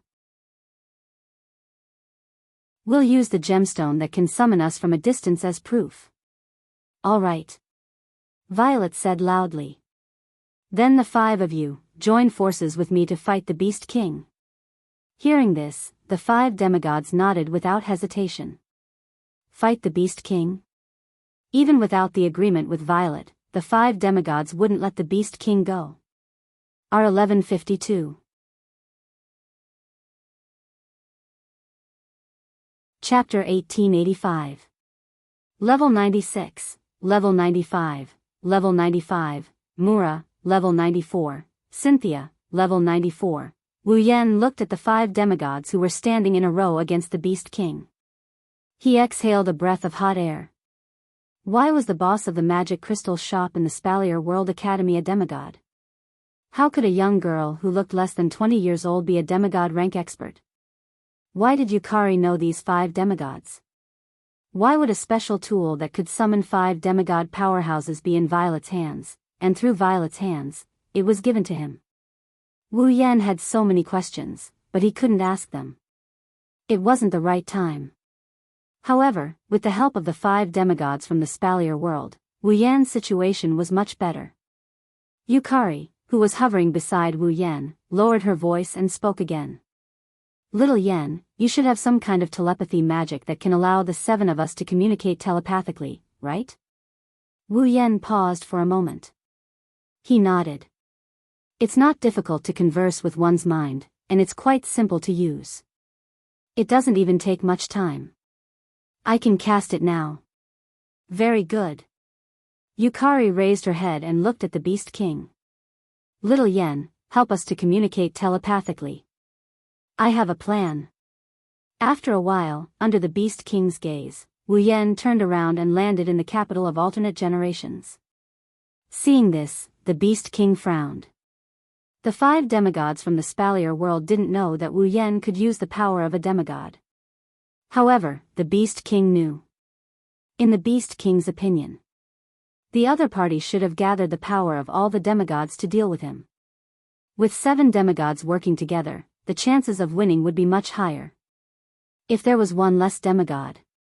If that happened, their chances of winning would drop by a few percentage points. Now, why did you ask one of them to leave? While the Beast King frowned in confusion, Wu Yan stopped above the capital of a different era and didn't continue to descend. However, they didn't charge forward. Instead, they remained where they were, surveying the surrounding flying magical beasts. Seeing this, the Beast King understood. It turned out that those demigod powerhouses were worried that the surrounding magical beasts would suddenly launch a sneak attack while they were fighting, which would affect the battle. That was why they had one of them stay on guard at the side. Are you worried that I'll let the magical beasts around me attack you? The Beast King smiled disdainfully. Don't worry, I alone am enough to deal with all of you. Upon hearing the Beast King's words, the 5 demigod powerhouses of the Spalier world didn't respond. Instead, they gazed at the Beast King coldly. Dense battle aura and magical powers rose from their bodies, stirring up turbulent winds that swept in all directions. The disdain on the Beast King's face intensified. Around him, twisted magical powers that were violent, cold, and filled with rich negative energy surged wildly like a rotten aura. Upon sensing the dark and powerful magical powers from the Beast King, the 5 demigod powerhouses of the Spalier world grimaced. Then, they exchanged looks and nodded in unison. Swish! At the next moment, apart from Z, Linya, and Cynthia, Garen, Magnubi, and Mura transformed into razor-sharp arrows that shot toward the Beast King at their maximum speed. The Beast King swept a glance at the 3 demigod powerhouses from the corner of his eyes and let out a sneer. He extended his palm gradually and the dark magical powers around him gathered and coalesced into an enormous black blade. The Beast King suddenly opened his eyes as he gripped the black blade. A vicious look that only magical beasts would possess flashed through his eyes. Soon after, the black blade in the Beast King's hand turned into a black blur. With a sonic boom, it cut through the air like a black windmill. With the Beast King as the center, it viciously slashed through the surroundings. Almost at the same time, Garen, Magnubi, and Mura, who were charging towards the Beast King, suddenly sped up and rushed in front of the Beast King. However, before they could attack, they were met with a windmill slash. Immediately, Garen, Magnubi, and Mura were shocked. The Beast King had actually seen through the trio's intention to speed up midway, and had taken the initiative to attack them. In this situation, it seemed as though Garen, Magnubi, and Mura were the ones who collided with the Beast King's attack. How could they not be astonished? But now wasn't the time to be astonished. Sensing the powerful wind coming towards them, Garen, Magnubi, and Mura hurriedly raised their hands. An ancient knight's sword appeared in Garen's hand, a pair of razor-sharp claws appeared in Magnubi's hand, and a pitch-black stick appeared in Mura's hand. The 3 unknown weapons stood before Garen, Magnubi, and Mura and welcomed the Beast King's attack. Clink! The black blade that the Beast King had turned into a black windmill swung in front of the Beast King. Wherever it passed, sparks flew in all directions like fireworks, and a crisp sound of collision rang out. Garen, Magnubi, and Mura felt a great, violent force coming from their weapons, which hurt their perlicus and almost knocked their weapons out of their hands. However, before Garen, Magnubi, and Mura could heave a sigh of relief, the Beast King sneered again. The black blade that he had just swung was pulled back according to the trajectory of the swing. Once again, the wind will spun in the opposite direction and slashed the weapons in Garen, Magnubi, and Mura's hands. Clang! Garen, Magnubi, and Mura groaned in pain as they were sent flying with their weapons at an even faster speed than when they came in. Buzz! Garen, Magnubi, and Mula were just sent flying. Before they were 3 meters away from the Orc King, a pitch-black crack filled with ferocious eyeballs appeared between the Orc King and Garen, Magnubi, and Mula, who were sent flying. In the dark crevice, Z was like a loaded arrow. Demonic power that the Beast King could not identify surged around him. He flew out of the dark crevice and his body turned into a blurry shadow. In the blink of an eye, he was right in front of the Beast King. This time, it was the Beast King's turn to be astonished. Alim, if the Beast King had predicted that Garen, Magnubi, and Mura would speed up and rush to his front and launched an attack in advance, it would look like that Garen, Magnubi, and Mura had bumped into him. Wasn't the current situation the same? Purple seemed to have predicted that the Beast King would send Garen, Magnubi, and Mura flying. Almost at the instant when Garen, Magnubi, and Mura were sent flying, she opened up a gap between the Beast King, Garen, Magnubi, and Mura. In the end, it was as though the Beast King had sent Garen, Magnubi, and Mura flying in order for Purple to appear here. Of course, even though he was astonished, the Beast King's expression turned cold at the sight of Purple dashing toward him. He brandished the black blade in his hand and couldn't retract it. All he could do was to raise his massive fist and clench it tightly. Twisting his elbow, the Beast King's dark mana rapidly gathered on his fist. Just like that, the Beast King viciously smashed his fist towards Violet, who was charging towards him at lightning speed. Z's expression didn't change. He suddenly stretched out his hand. Above his hand, a majestic demonic energy rapidly spread out and collided with the Beast King's fist. Boom! In the instant that a low muffled sound rang out, an inexplicable wave surged from Yukari's hand, disintegrating the chi and dark magic on the Beast King's fist. Such a familiar, domineering, and almost unreasonable method of disintegrating without the Beast King's consent reminded him of this move that made him suffer greatly in the past. That was the realm of being and non-being. You're indeed full of strange tricks. The power of your realm is really strong. Yakumo Z, I'm looking forward to seeing more of you. The Beast King snorted. However, such a small trick is no longer of much practical use to the current me. Show me what you're really capable of. As soon as he finished speaking, the dark magic surging on the Beast King's body suddenly twisted and formed a black fog. It descended and enveloped Violet's body.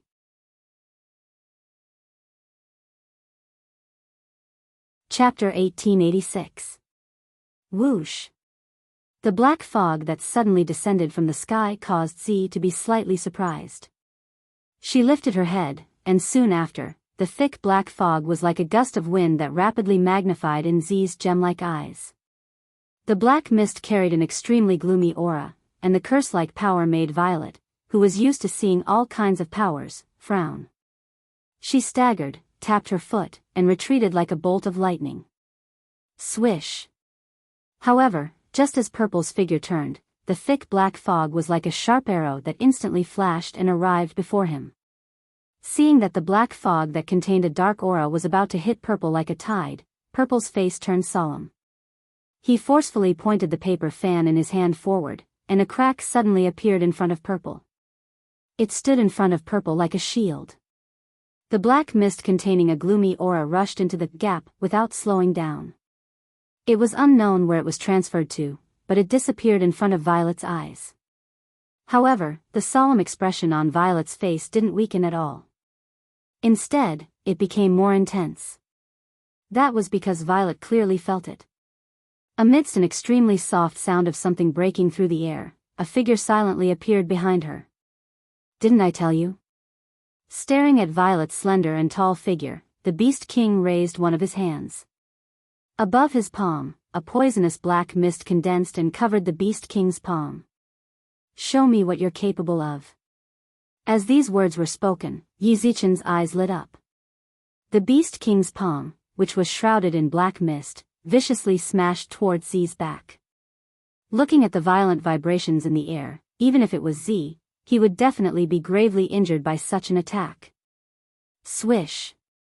Just as the Beast King's palm, which was covered in black fog, was about to smash down on Violet, a faint sound of impact suddenly rang out. Buzz! Purple, whose back was facing the Beast King, suddenly trembled slightly. His figure actually trembled after this tremble. After the trembling, her figure became illusory. Boom! The Beast King's violent blow landed solidly on Violet's back. However, this blow was like hitting a rock. It penetrated Violet's body without a single drop of blood. Then, his body was like a shattered piece of glass. Slowly, it shattered. Moreover, there were still ice shards falling from the sky. That figure was just a block of ice. Ice? The Beast King was slightly startled. Then, as if sensing something, he forcefully turned his head to look behind him. There, a beautiful girl in a blue gauze dress was holding up a staff that was blooming with rich magic power, and an icy blue mist was surging around her. Cynthia! That piece of ice was made by Cynthia. That girl may be very young, but she has a very unique magic, a cold voice echoed in front of the Beast King. As long as she can create ice, that girl can teleport the ice she creates to any place in an instant. If necessary, she can even swap places with other things, even if that thing is a human. The moment he finished speaking, a burly figure appeared in front of the Beast King. Taking a closer look, this burly figure had rushed out from the gap that Violet had left behind to divert the black fog. Roar! Then, a huge beast shadow appeared behind the burly figure. Its entire body was wrapped in lightning, and it roared towards the sky. It was a beast battle technique unique to the Baruba Empire. As for Magnubi's beast battle skill, it was even more special. It was a beast battle skill that contained the power of lightning. Magnubi rushed to the front of the Beast King and bent one of his hands into the shape of a claw. The claw-like armament in his hands surged with a majestic aura. Magnubi fiercely swung the claw and compressed the air in front of him into a ball, blasting the Beast King. Boom! Amidst the low muffled explosion, the ripples of air waves rapidly spread out, causing the space to tremble slightly. However, such a violent attack did not directly land on the Beast King. Instead, it smashed into a bone wall that had appeared in front of the Beast King out of nowhere and smashed the bone wall into pieces. Playing tricks all you want. Behind the bone wall, the Beast King shook his palm abruptly. In an instant, black fog surged out and transformed into 3 arm-thick black snakes. They circled around the bone wall and darted out abruptly. Their hideous mouths snarled silently, filling the air with a foul stench. The black snake instantly shot forward and circled around the bone wall. It rushed towards Magnubi, who had clawed at the bone wall, from the top, left, and right, and surrounded him. Magnubi's expression became incomparably solemn when he sensed the faint dark demonic energy being transmitted from the 3 black snakes. He slowly spread out his claws and violently swung them at the black snakes that were shooting over. Roar! As Magnubi swung his claws, the beast shadow behind Magnubi roared violently. It raised its huge claws and crushed the space in front of it as if it was squeezing it into a ball, then smashed it down heavily. Boom! Just as he passed by, the 3 black snakes that were circling around him were immediately crushed into a cloud of black mist under this earth-shattering claw, just like the space around him. Buzz! At the same time, after Magnubi dealt with the 3 black snakes, the space around the Beast King trembled abruptly. 2 gaps split open and spat out 2 figures as though something was being spat out. Hiya! Garen and Mura darted to the sides of the Beast King like loaded bullets. They brandished their simple, unadorned knight's sword and pitch-black long stick in a crescent arc and smashed at the Beast King's head. Humph! Facing the merciless attack, the Beast King snorted in disdain. With a move of his palm, a surge of black mist gushed out from his body. After a wave of rolling, it actually condensed into a sticky barrier around the Beast King like a swamp. Boom! Garen's slash and Mura's blunt blow smashed into the thick, viscous protective barrier in a deep explosion. 2 ripples spread across the pitch-black, viscous protective barrier. The 2 armaments that were considered top-notch even among gold-grade armaments contained a terrifying force. The knight's sword and staff smashed a dent into the viscous black barrier. However, they were unable to break through this layer of defense. They stopped half a meter away from the Beast King's head. The strength and combat aura of the 2 armaments were completely dissolved by the mysterious power of the viscous barrier. Boom!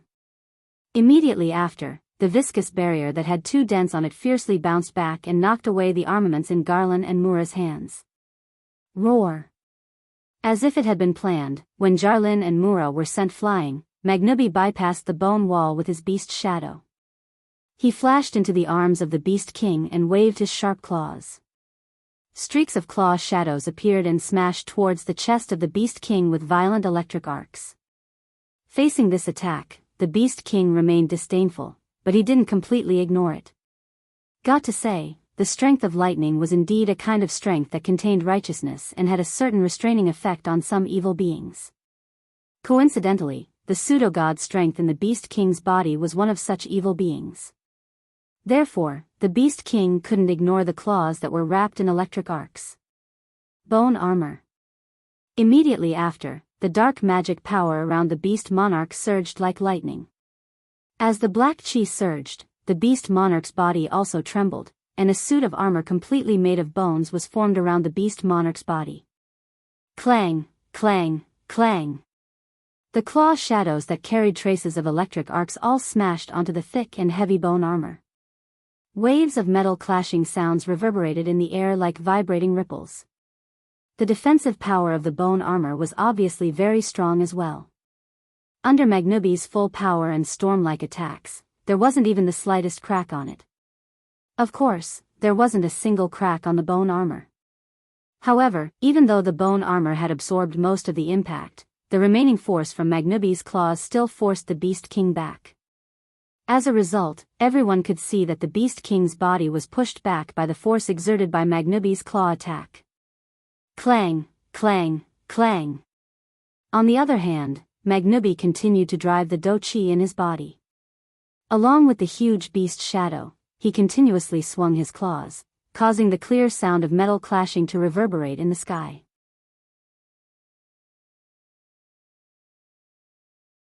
Chapter 1887. Clang. Another claw attack that contained the power of thunder and lightning smashed heavily on the Beast King's bone armor. Kacha, finally, after blocking an unknown number of claws, the Beast King's bone armor finally cracked with a crisp cracking sound. A huge crack appeared on the surface of the armor. Originally, the Beast King had only used this bone armor because he thought that his power of the pseudo-god would be slightly restrained by the power of the lightning. However, one must not forget that the lightning power contained in Magnubi's beast battle skill was just a bonus. After all, it was a beast battle skill that was famous for its strength. After receiving so many attacks, even if the Beast King was a pseudo-god who had surpassed the peak of the demigod stage, it was impossible for his bone armor to not shatter. Judging from this situation, the bone armor would shatter completely after another 2 or 3 claw attacks. But it was a pity that even if Magnubi was aware of this, as the creator of the bone armor, the Beast King would definitely be aware of it. Boom! Before Magnubi could rejoice over the cracking of the bone armor, a surge of dense, dark magical power erupted from the Beast King's body. The dark magical power erupted like a violent storm and instantly transformed into a substantial impact that forced Magnubi back a few steps. Go to hell! Before Magnubi could react, the Beast King's deep and cold voice rang in his ears. His body was sent flying backward, and before he could react, the Beast King's cold voice rang in his ears. The instant the Beast King's voice sounded, Magnubi sensed it too. Above his head, a terrifying force was forming. Magnubi immediately lifted his head and looked above him. When he saw the scene above him clearly, his expression changed. Not far above Magnubi's head, a huge bone spear that was as long as 10 meters and as thick as a pillar appeared abruptly. Amidst the chaotic hissing sound in the air, it landed heavily on the ground. Wind of dissolution. Just as the huge bone spear descended from the sky and was about to land on Magnubi's body, a clear and delicate shout rang out. Swish! A sharp sound of something breaking through the air echoed abruptly, accompanied by a violent, sharp tornado that swept across the sky. It shot into the sky. It crashed heavily into the huge bone spear that was descending from the sky. Boom! A thunderous explosion resounded through the sky. The surging wind spread out like an impact, and the huge bone spear was directly entangled by the sharp tornado.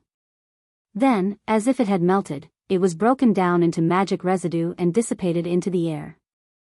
The Beast King was slightly taken aback when he saw that his attack was so easily neutralized. Then, he saw it. Next to Cynthia, who had been holding her staff, Linya was also floating in the air. She was also holding a staff in her hand.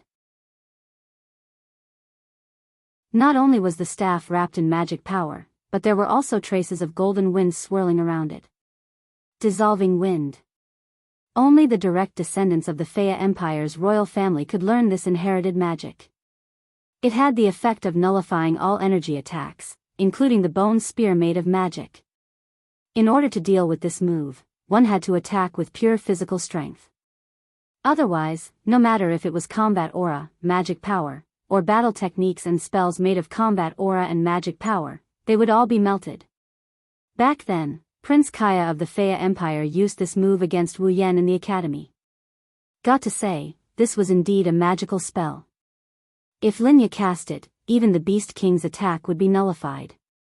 Of course, Cynthia had a spell that could move ice to any position and even exchange it with others. Linya had a spell that could dissolve any energy attacks.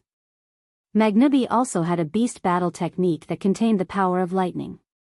The other two demigod stage beings also had equally powerful trump cards.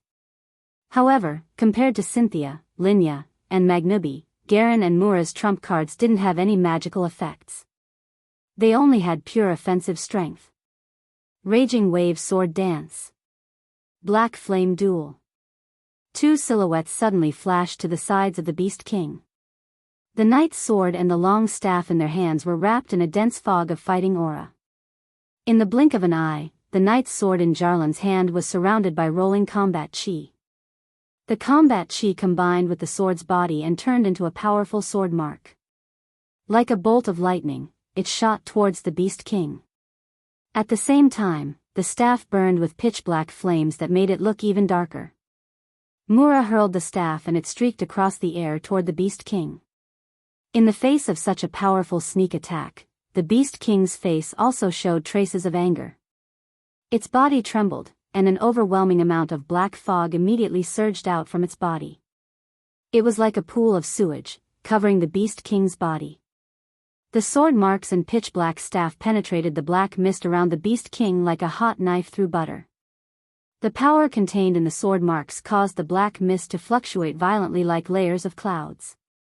Not bad. The Beast King let out a sneer. But not good enough.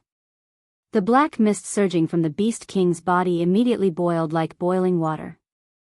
It suddenly expanded, causing the sword marks and pitch-black fire sticks that were about to pass through the black mist and shoot towards the Beast King's body to be locked in place. They directly froze and solidified within the black mist. Jaren and Mula's expressions changed drastically when they saw that their most powerful attack was easily neutralized by the Beast King. However, Garen and Mura weren't even in the peak demigod stage. The gap between them and the Beast King, who had entered the pseudo-god stage, was too huge. Swish. Suddenly, a sound that sounded like a wild gust of wind was emitted from the black fog while Jaren and Mu-La's expressions changed drastically. Immediately, the edge of the black fog surged and directly charged out. It heavily collided with Jaren and Mu-La, who were unable to dodge in time. Boom! Humph! Jarlin and Mula let out a muffled groan as their bodies were sent flying backward at the same time. Die! The Beast King didn't show any mercy at all. Ignoring the fact that Jaren and Mura were still flying backward, he formed two pitch-black bone spears with his dark magic power and shot them toward Jaren and Mura. The bone spears were terrifyingly fast. Garen and Mura had just been struck and they could only watch helplessly as the bone spears flew toward them. Wind of Dissolution. Heavenly Chill. At this moment, two similarly cold and crisp cries resounded. As the two bone spears were about to hit Garen and Mura, a rotating tornado and a faint, invisible impact swept across from afar. One of the tornadoes wrapped around the bone spear that was launched at Garen while the other struck Mura. Chi! Then, in the sound of something being corroded, the bone spear that was wrapped around by the tornado melted instantly. On the other hand, Mura, who was struck by the invisible impact, vanished and was replaced by a huge block of dry ice. Boom! The remaining bone spear directly smashed the huge dry ice into pieces, exploding into ice shards that filled the sky. On the other hand, Mura appeared beside the Beast King abruptly. She disregarded the pain in her body and grabbed one of the Beast King's hands. Caught you. Hearing this, the Beast King did not have time to react. Garland, who had stopped his flying backwards, dashed to the other side of the Beast King and reached out his hand, grabbing the other hand of the Beast King tightly. I caught you too. You're asking for it. The Beast King was infuriated. Just as he was about to deal a heavy blow to Garen and Mura, another burly figure appeared behind him along with an enormous beast shadow. It was none other than Magnubi. Roar! The beast shadow behind Magnubi roared as it directly stretched out its two huge palms and tightly grasped the Beast King, Jarlin and Mura in its illusory palms. Under the restraint of the beast shadow, the Beast King who couldn't move his hands earlier couldn't even move his body anymore. At this moment, the corners of Magnubi's mouth curled up. I caught you too, human. The Beast King finally revealed an unconcealable rage and murderous aura. The dark magical powers around him surged. At the same time, the familiar, mysterious tornado descended from the sky, passed through the Beast Shadow's palm, and drilled into it like a viscous liquid, covering the Beast King's body. Chi! In an instant, the dark magical powers around the Beast King dissolved entirely.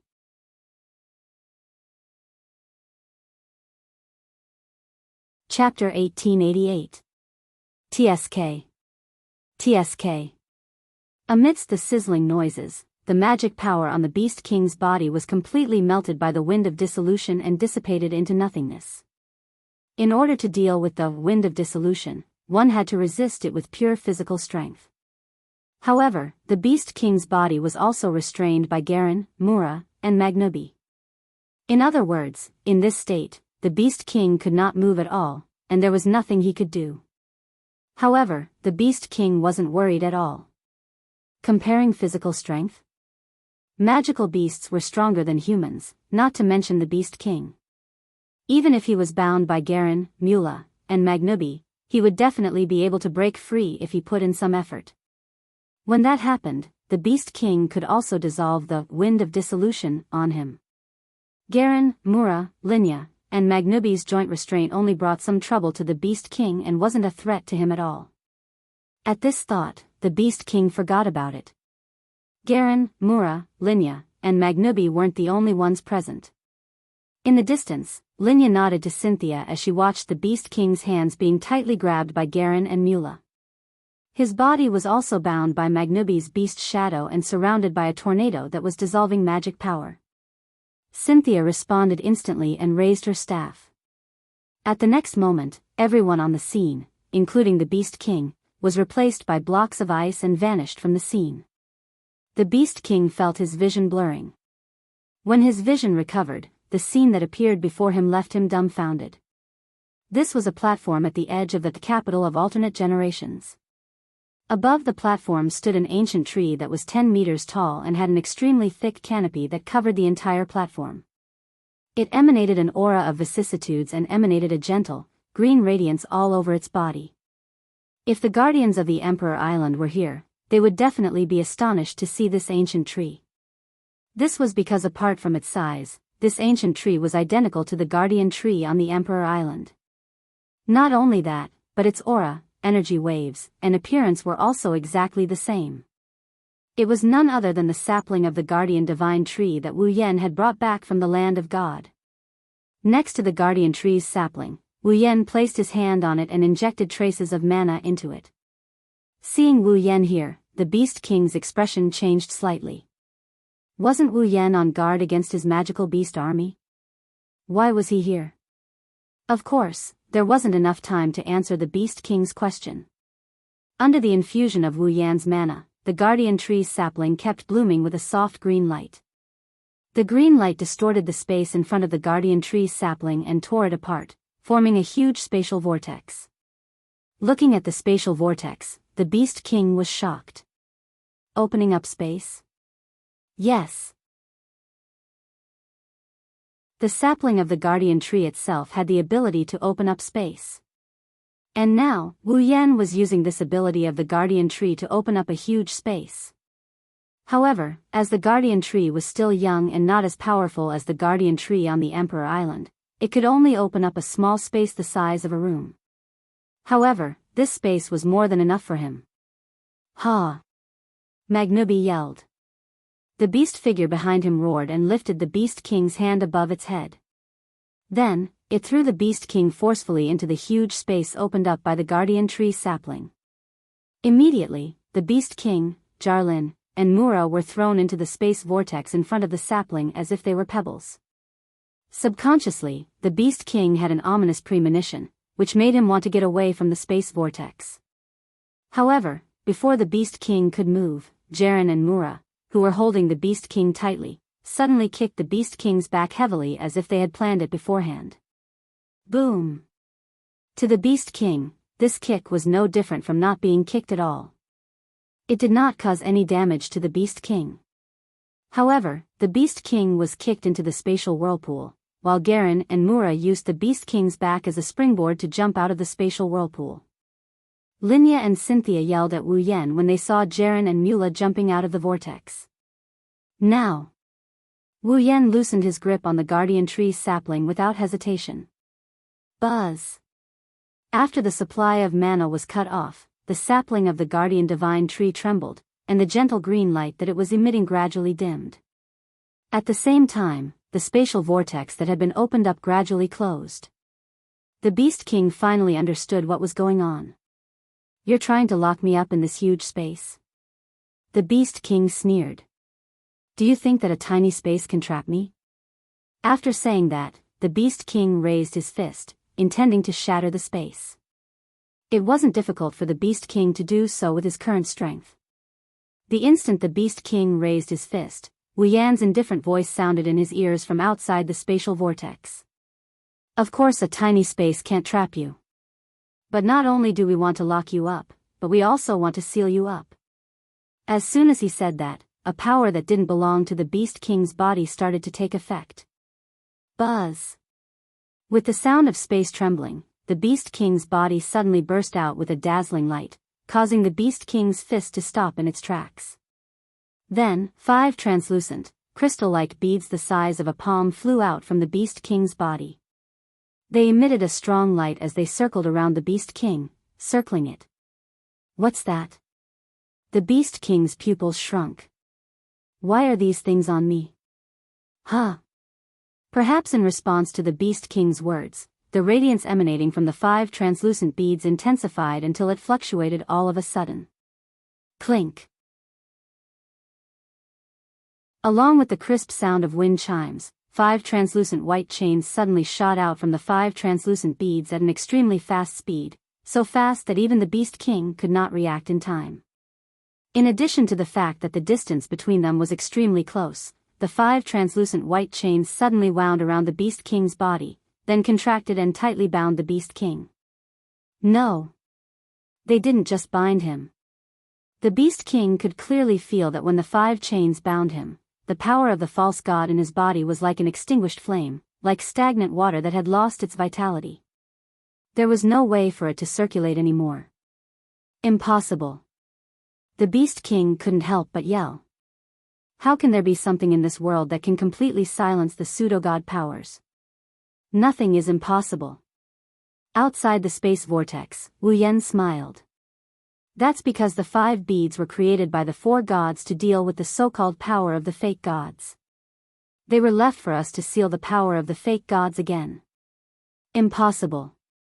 The Beast King yelled again. Ordinary means can't seal the pseudo-god powers at all. Otherwise, the 4 gods wouldn't have had to use their own bodies to seal the pseudo-god powers.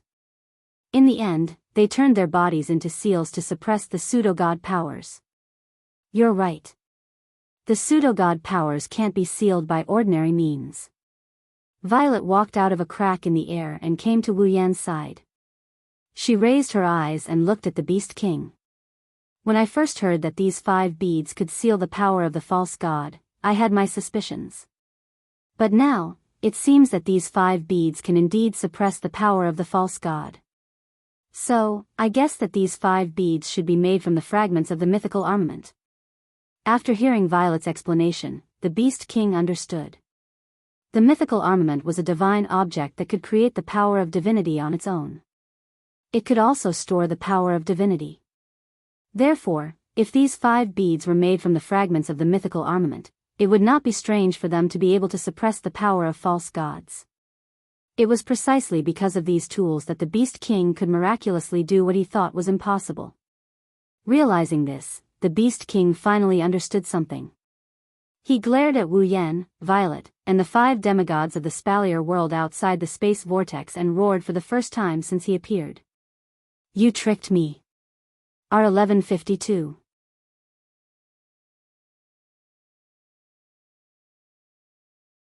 Chapter 1889. A scheme? That's right. This was a scheme. From the looks of it, only the Beast King, who had obtained this secret memory from the pseudo-god's power, knew the secrets of the pseudo-god's power. However, back then, the 4 deities had also realized that the seal they had formed with their bodies could be broken. Therefore, they had formulated a precautionary measure before they died. In order to prevent the false god's power from turning the spalier world into a world of monsters, the 4 gods could only seal the false god's power in their bodies. Then, before their life force was completely devoured by the false god's power, they used all their strength to make 5 pearls from the fragments of the mythical armament. These 5 pearls made from the fragments of the mythical armament had the effect of sealing the false god's power. The 4 gods gave these pearls to Ailu, who locked them in the Ring of Power. He also left the key to unlock the Ring of Power, the sapling of the guardian tree, in the land of gods, leaving a clue for future generations. Then, together with the other 3 gods, he sealed the false god's power in his body in the behemoth forest. Wu Yan and the others didn't know this secret, but since they already knew that the false god's power was the so-called disaster, they naturally knew that the 5 pearls they got from the Ring of Power were tools that could deal with the false god's power. That was why Amethyst thought of this. She asked Wu Yan to open the telepathic dialogue and ask Garen for the 5 pearls in the Ring of Power. During the telepathic dialogue, Garen, who had the 5 pearls, was honest. After his research, the 5 pearls seemed to have some kind of sealing effect. After knowing this, Amethyst asked about the abilities of the 5 demigods in the spalier world, and before the battle with the Beast King, she formulated this plan. First, she asked Wu Yan to retreat to the side. She pretended to be on guard against the Beast King's army, and then let Amethyst and the 5 gods of the spalier world restrain the Beast King. To distract the Beast King. When that happened, Wu Yan would have to seize the opportunity when the Beast King's attention was diverted to quietly retreat from the battlefield with the few pieces of ice that Cynthia had secretly created and head to the guardian tree's sapling. Using the sapling of the guardian divine tree, he opened up a sealed space. The rest was up to Yukari and the 5 gods of the spalier world. They had to think of a way to capture the Beast King and restrain it. Cynthia would then use her unique heavenly frost magic to switch everyone's positions with the ice that Wu Yan had created. At that time, things would be much simpler. After locking the Beast King in the space created by the guardian tree sapling, the sealing effect of the 5 beads was triggered. The 5 beads were specially made to seal the power of the false god. Once they sensed the power of the false god in the Beast King's body, they would activate the seal. Previously, there were 5 beads that were specially used to seal the power of false gods. The Beast King's power of the false god would no longer be able to be used. Even if the Beast King's body was filled with the power of the false god and could still move, there was still the space created by the guardian tree. Without the power of the false god, the Beast King would not be able to escape. In other words, the Beast King had fallen into Amethyst's trap from the very beginning. Speak. The Beast King growled angrily at Amethyst, who was outside the space vortex. How did you transfer these 5 beads to me? If Amethyst had transferred something that did not belong to the Beast King to the Beast King should have noticed it. Besides, when did Amethyst transfer the 5 beads to the Beast King's body? That's right. Even the Beast King himself did not know. From the beginning, Amethyst saw through the Beast King's thoughts, and there was a flash of wisdom in her eyes. Have you forgotten? When we first fought, I had direct physical contact with you. Indeed. Not long after the battle began, Amethyst rushed to the Beast King and exchanged blows with him. At that time, Amethyst used the realm of being and non-being to neutralize the Beast King's attack and transferred the 5 beads to the Beast King's body. Why didn't I notice it? The Beast King couldn't believe his eyes. It's so obvious. There's no way I didn't notice it. You won't notice it. Amethyst blurted out. I buried the 5 beads in your body. Impossible. The Beast King wanted to laugh, but he couldn't. If that's the case, there's no way I didn't notice it. Who wouldn't notice that there were 5 extra beads in his body? At the very least, he should have noticed something was amiss, right? Despite knowing this, Amethyst still smiled leisurely. No, you won't notice it. I buried them in your back. Back? The Beast King was stunned for a moment before his eyes widened in shock. The Beast King remembered. Before the battle began, Violet had sneakily attacked him and injured his back. It wasn't a big deal for the Beast King, but the pain was unbearable. Did Amethyst use the pain from the injury on his back to bury the 5 beads in his back? Did she use the pain to cover up the feeling of the beads being buried in his body? But at that time, the 5 gods of the Spalier world hadn't shown up yet. Amethyst didn't know that the 5 beads that the gods left behind to deal with the cataclysm were the 5 beads that could seal the power of the gods. In other words, there were only 2 possibilities for Amethyst to take advantage of the injury. 1. Amethyst only thought of using the injury on the Beast King's back after knowing everything. 2. Amethyst didn't know the effects of the beads, but she knew about their existence. For the sake of her plan, she ambushed the Beast King and left the injury. In other words, Amethyst didn't know the specific effects of the 5 beads, but she was planning to use the items left behind by the gods to deal with the cataclysm. That was why she ambushed the Beast King. If it was the former, it proved that Amethyst was very good at strategizing. But if it was the latter, Amethyst sensed the Beast King's trembling, as if she wanted to stab him in the back. A faint smile appeared on her face. There's no need to doubt me.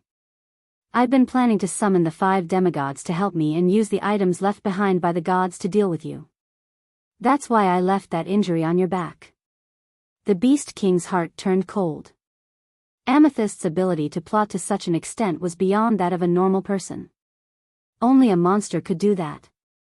The Beast King didn't know that Amethyst was a monster, a real monster.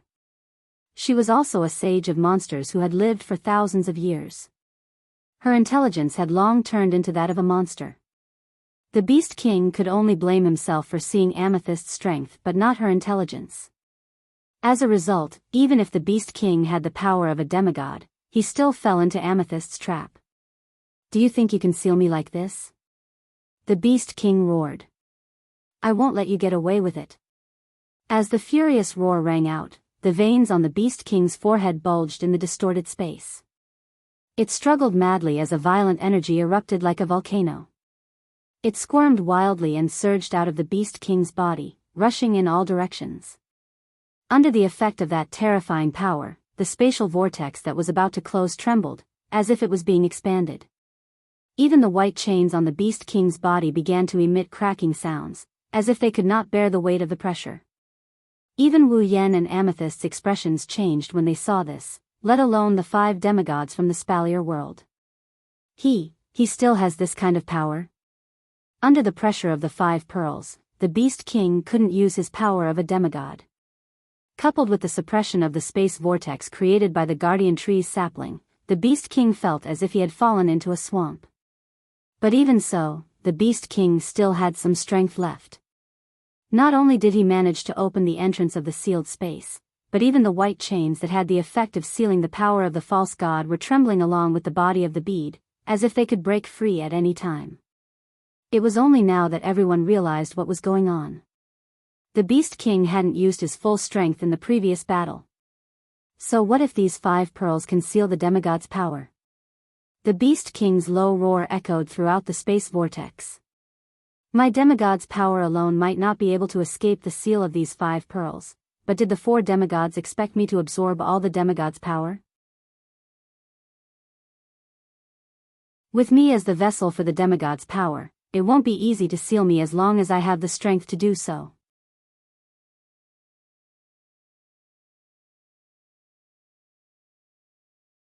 Chapter 1890. Hum. Hum. Hum. As the Beast King struggled violently, an invisible force kept attacking the space created by the guardian tree's sapling. The space created by the guardian tree's sapling trembled, and the spatial vortex at the entrance kept expanding. Everyone finally realized what was going on. The item left behind by the four gods was indeed used to seal the pseudo-god's power. Although it had the ability to suppress the pseudo-god's power, the pseudo-god's power wasn't just moving around. It already had a carrier. For example, it was like an item that could dispel spirits and souls. This item naturally had these effects, but the human body had souls to begin with. Could it be that this item could dispel the spirits and souls of people who were still alive? By the same logic, the pseudo-god's power was now like a soul that had a body. With a carrier, the effect was obviously much weaker. This was also the reason why Wu Yan didn't call for Canon to purify the pseudo-god's power when facing the Beast King. With Canon's omnipotent purification ability, she could purify the pseudo-god's power in a matter of minutes. However, the pseudo-god's power already had the Beast King as its carrier. Even Canon couldn't use her purification ability on the Beast King's body. Of course, these weren't the most important reasons. The most important reason was that the Beast King's power was beyond everyone's imagination. In fact, it made sense if one thought about it. Even Fengjian Fragrance, a super powerhouse who hadn't reached demigod pinnacle, could use pure strength to disperse the realm's power. How could the Beast King, who had surpassed demigod pinnacle and reached the pseudo-god realm, be affected by Violet's realm's power? Perhaps it was due to the fact that the Fengjian delicate fragrance was invincible in close combat, but the Beast King was the strongest among the magical beasts. Naturally, its physical ability was not bad, and its close combat ability was also the same. If it wanted to deal with the current Beast King, it would be difficult. If he could defeat the Beast King now, it would be easy. The Beast King could only blame himself for not expecting to fall into Violet's trap. In the end, Violet and the 5 demigods from the Spalier world found a flaw in his plan. Now, the Beast King's pseudo-god's power was suppressed, and his strength was reduced by at least 70%. However, if he used his full strength, he was actually able to shake the space created by the guardian tree's sapling. To even be able to shake the seal, it had to be said that the Beast King's strength had indeed exceeded everyone's expectations. Everyone could imagine. If the Beast King were to break out of its seal, what kind of disaster would it bring? Facing the enraged Beast King, even if there were 7 demigods present, they were still no match for the Beast King. Once all the demigods were wiped out by the Beast King, the Spalier world would truly become a world of demonic beasts. Humans would also become demonic beasts' food. This was something that absolutely could not be allowed to happen. You want to break the seal? Jaren, Linya, Mula, Cynthia, and Magnubi seemed to have reached a consensus. They flashed and stood at the 5 corners of the turbulent space, surrounding the space created by the sapling of the guardian tree. You should be the one who won't succeed.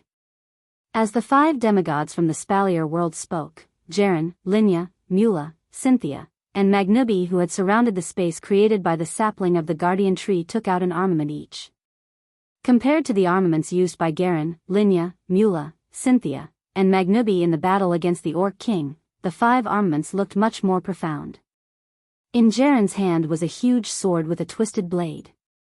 The blade wasn't sharp, and the hilt was extremely dim. It looked like a twisted ruler was pieced together with the hilt. It had a very strange shape.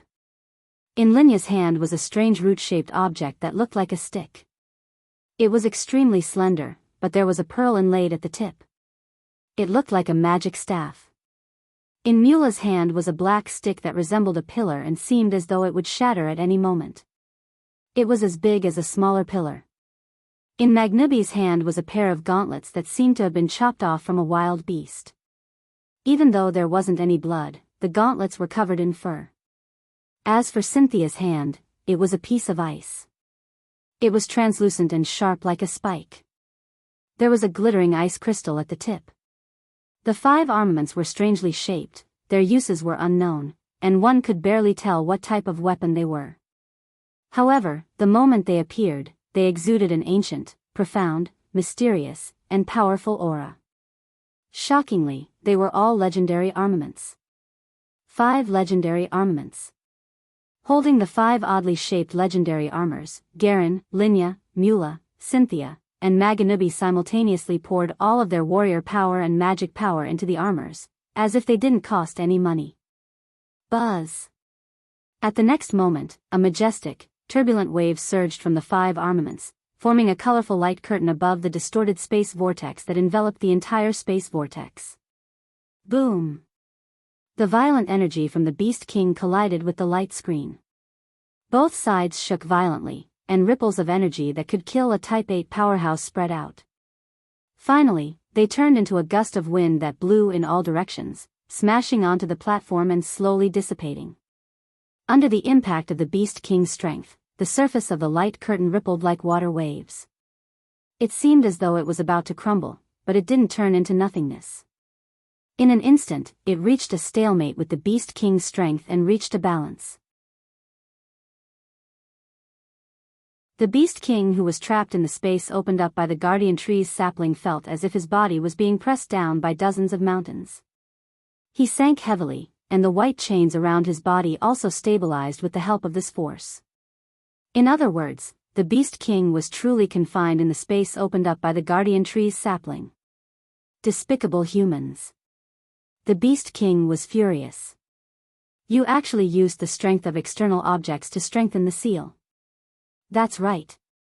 Garen, Linya, Mura, Cynthia, and Magnubi had used the strength of the 5 legendary armaments to strengthen the seal on the Beast King and the space opened up by the Guardian Tree's sapling. External objects? A mocking smile appeared on Cynthia's face. Her body was surging with icy blue magic power and she was holding a legendary weapon that was inlaid with ice crystals. Didn't you also use the strength of external objects to reach the pseudo-god realm that no one can reach? Do you think you can seal me like this?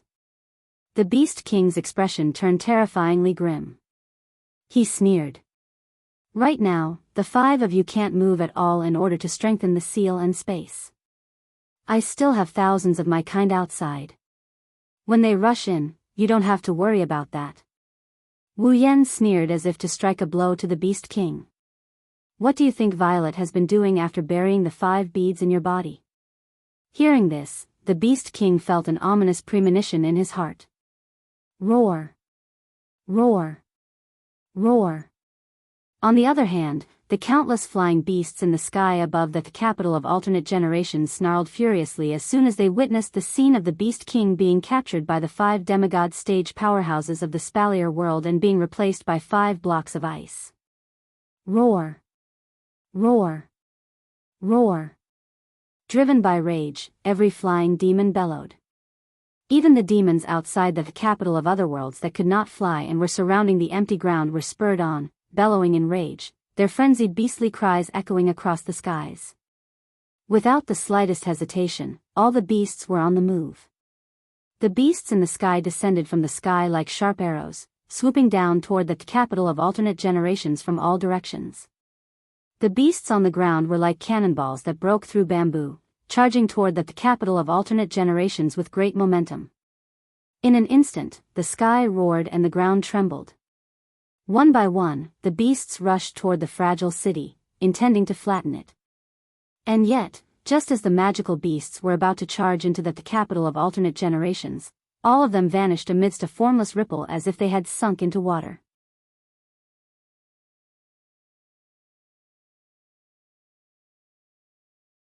Chapter 1891. If someone were to look down from the sky above the capital of otherworldly beings, they would be greeted with an unbelievable sight. The flying magical beasts that blanketed the skies like bees swooped down at the speed of arrows released from bowstrings. Finally, when they reached a certain spot in the capital of an alternate era, they immediately stirred up a circle of ripples as if they were diving into water, before vanishing without a trace.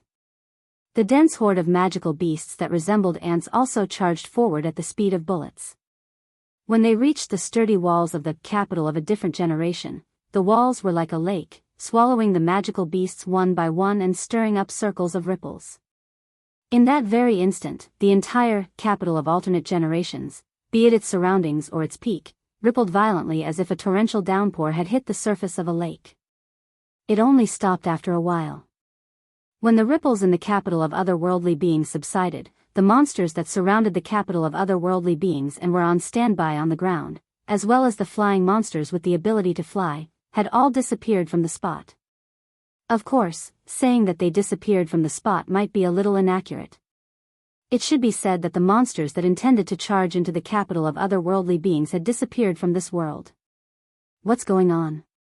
The Beast King's expression changed. Where is my army of monsters? Locked up? Locked up for the time being. Zirao smiled meaningfully. Locked up in an illusory world. An illusory world.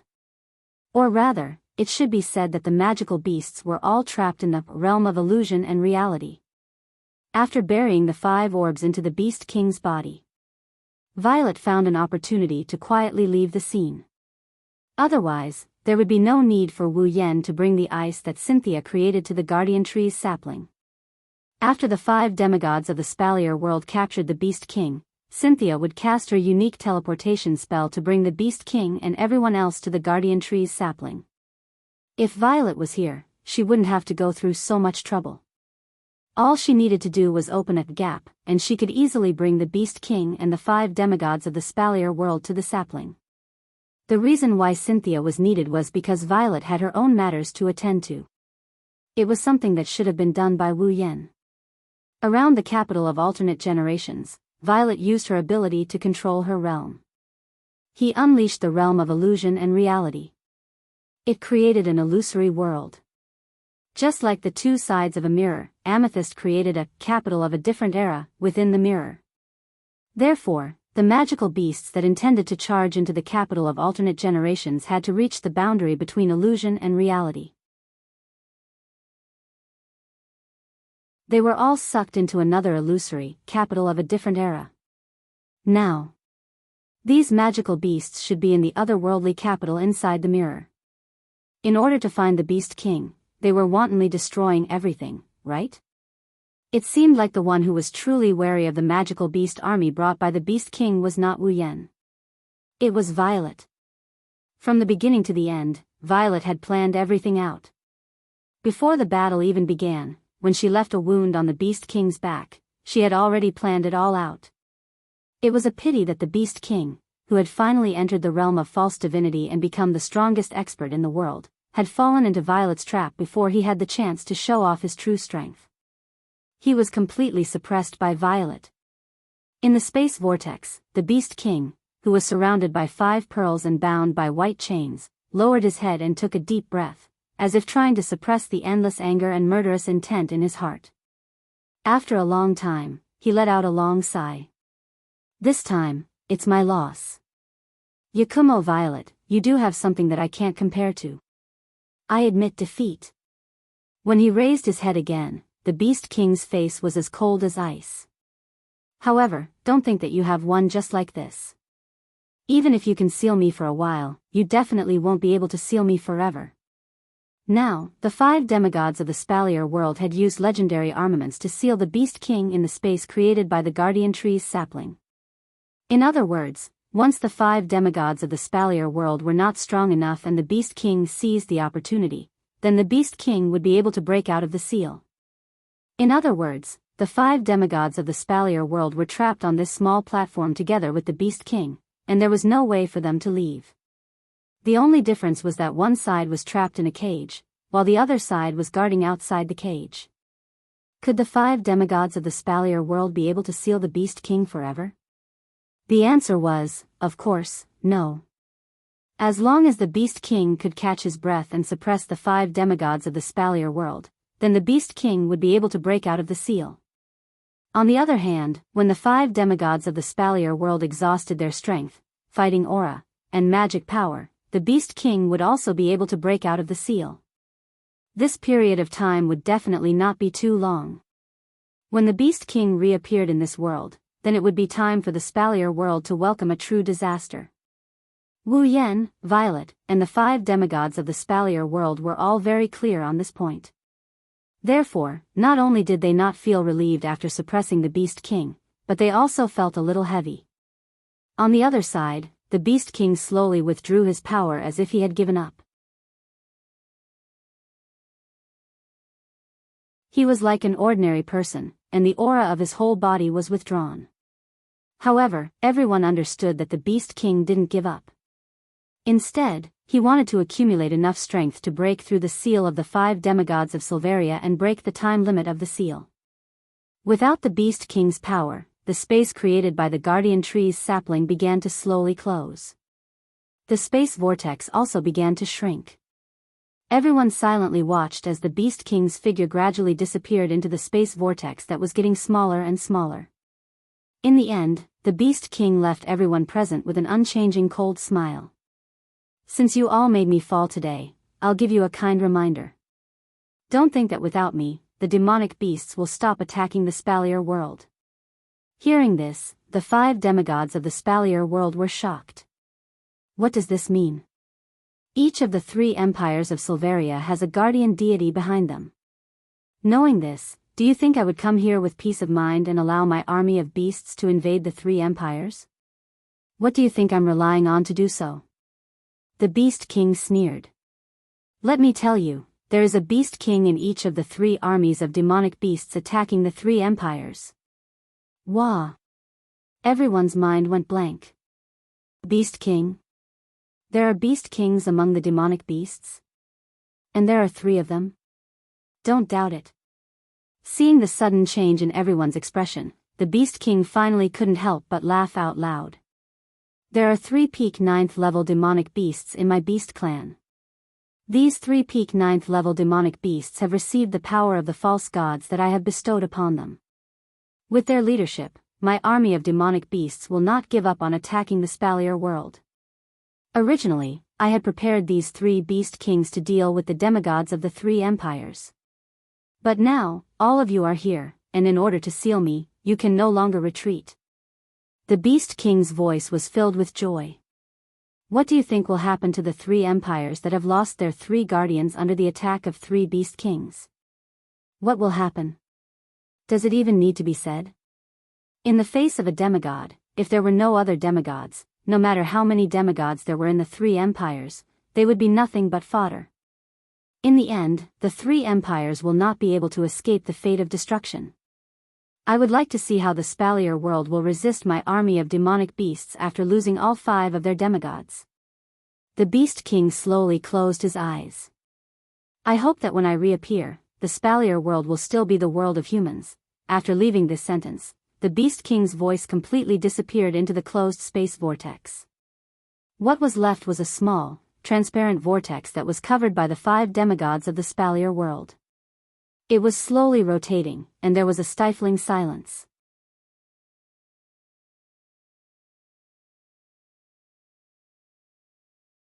Chapter 1892. 7 pairs of eyes focused on the transparent whirlpool in front of the Guardian Tree sapling, which was surrounded by a light screen, and remained silent for a long time. Although it looked like the transparent whirlpool was only rotating slowly, and there was nothing strange about it, everyone present knew that if they were not careful, a demon king would come out of the whirlpool. This was definitely not a joke. What was even more serious was the words left behind by the demon king when he fell into a short slumber. 3 demigod beast kings. There were 3 demigod beast kings in the magical beast army that was attacking the 3 empires in the Spalier world. Originally, the beast kings had the ability to command the magical beasts that were below the demigod level. It was because of this ability that the 3 empires paid so much attention to the birth of the beast kings, and the magical beasts broke their own rules and ran out of their habitats. Without the orders of the beast kings, the magical beasts with low intelligence and territorial awareness would never run out of the behemoth forest and enter the human world. Not only that, the magical beasts lived in a world where the strong preyed on the weak. It was not uncommon for high-level magical beasts to treat low-level magical beasts as food, and low-level magical beasts to treat high-level magical beasts as their natural enemies. Under such circumstances, in a situation where there was food and natural enemies around them, they would not be able to survive.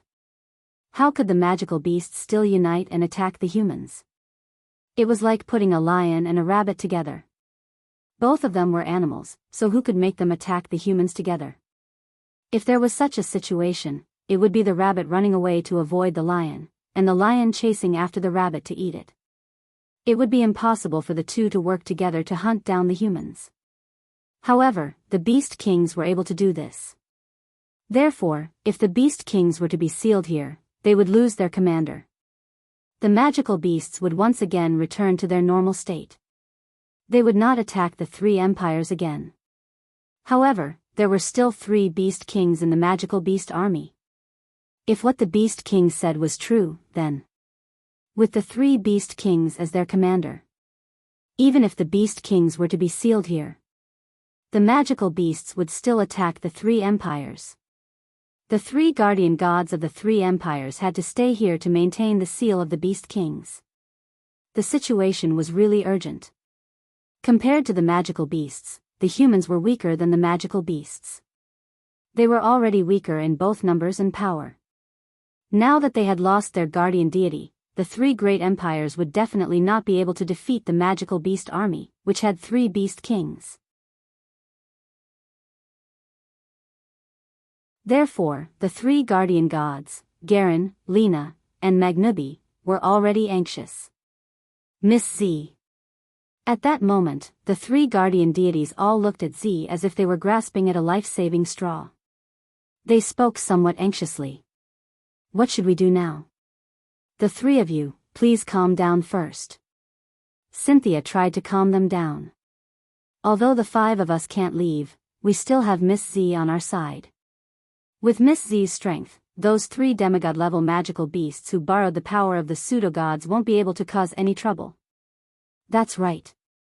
Even if there were 3 new Beast Kings among the magical beasts, these 3 Beast Kings had only just entered the demigod rank. For Z, who had already walked a long way in the demigod rank and had the power to control the realm, even if they joined forces, they might not be able to defeat Z. If Violet were to attack them one by one, these demigod-level demonic beasts that relied on the power of pseudo-gods to advance wouldn't be a match for her. If Z were to take action, the problem would not be too big. Unfortunately, Z shook her head with a bitter smile. No. Just like you, I can't leave this place. Garen, Lena, and Magnubi became even more anxious when they heard this. Why? Don't forget that the power of the 5 of you, the seal, and the guardian tree sapling has formed a balance with the Beast Kings. That's why the Beast Kings can't escape. The one who answered the 3 guardian gods was not Z. It was Wu Yen who smiled bitterly as well. Under such circumstances, it only takes one small magical beast to break in and affect you. The balance will be broken. By then, the Beast Kings will break the seal and the Spalier world will fall even faster. Unlike the realm of illusion and reality in Fantasy Village, the realm of illusion and reality that covered the entire capital of a different era was much higher in level. The realm of illusion and reality in the Fantasy Village was just to position the Fantasy Village as an illusory world to attract the monsters. It was just like a door that could lure the monsters. On the other hand, the realm of illusion and reality that covered the capital of a different era positioned the capital of a different era as a real world. Violet had personally created an illusory world to imprison the magical beast army. One was creating a door, the other was creating a world. It was obvious which was more difficult and burdensome. Therefore, unlike the Fantasy Village, Z could not leave this place as long as she maintained the realm of illusion and reality. Otherwise, the illusory world she created would definitely fall apart. At that time, the terrifying magical beast army would launch an attack on the capital of alternate generations and attack the 5 demigod-level experts with their lives on the line. The 5 demigod-level experts who were unable to free themselves to protect themselves would become living targets. Once they were attacked, the balance would be broken. The Beast Kings would break the seal and return. Furthermore, they did not know if other magical beasts would attack again. In order to prevent the Beast Kings from breaking the seal, Z had to stay in the capital of alternate generations and maintain the realm of illusion and reality. Similarly, she could not leave. In other words, it was not just the 5 demigod-level powerhouses of the Spalier world. Even Z could not leave this place to deal with the 3 half-baked Beast Kings. Understanding this point, the hearts of the 5 demigod-level powerhouses of the Spalier world instantly sank. If the Beast Kings were sealed, the 3 empires would still be attacked by magical beasts. If the Beast Kings were not sealed, the Spalier world would still be destroyed. Wasn't this unsolvable? Of course, it was not unsolvable. The 5 demigod-level powerhouses of the Spalier world were indeed unable to leave, and Z also had to stay in the capital of alternate generations. However, Wu Yan did not have such restrictions. With the Red Jade mode, Wu Yan could obtain the same level of power as Z at any time. How could he not be able to deal with the 3 half-baked Beast Kings who had reached the demigod level through external means? It was just that the 5 demigod-level powerhouses of the Spalier world did not know this, which was why they were so gloomy. Thinking of this, Wu Yan sighed softly and took a step forward. Just as he was about to explain his ability to the 5 demigod-level powerhouses of the Spalier world, Z suddenly spoke. Everyone, please rest assured. The 5 demigod-level powerhouses of the Spalier world were startled at the same time, then their faces lit up with joy. Miss Z. Mura, who was the most impatient of them all, spoke impatiently. Do you have any way to deal with the 3 Beast Kings and save the 3 empires? Garen, Linya, Cynthia, and Magnubi also looked at Z expectantly. Z did not disappoint the 5 demigod-level powerhouses of the Spalier world. Z's gem-like eyes flashed with wisdom as if she had thought of something and nodded. Not only do I have to deal with the 3 Beast Kings and save the 3 empires of the Spalier world, I also have a way to deal with the Beast Kings who have reached the demigod level. This time, not to mention the 5 demigod-level powerhouses of the Spalier world, even Wu Yan was pleasantly surprised. Everyone understood that even if the 3 Beast Kings and the demonic beast armies' attack on the human world were dealt with, the real problem was not solved. This was because the Beast Kings who had reached the demigod level were the real threat.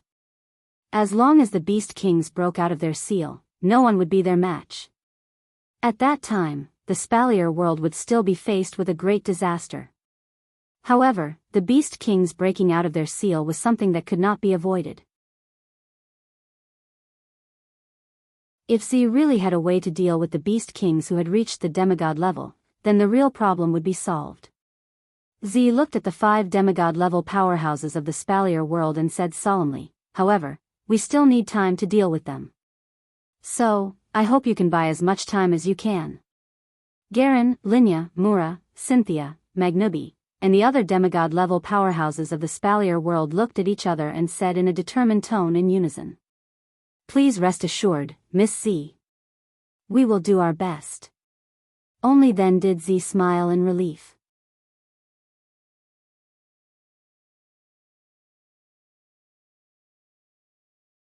Chapter 1893.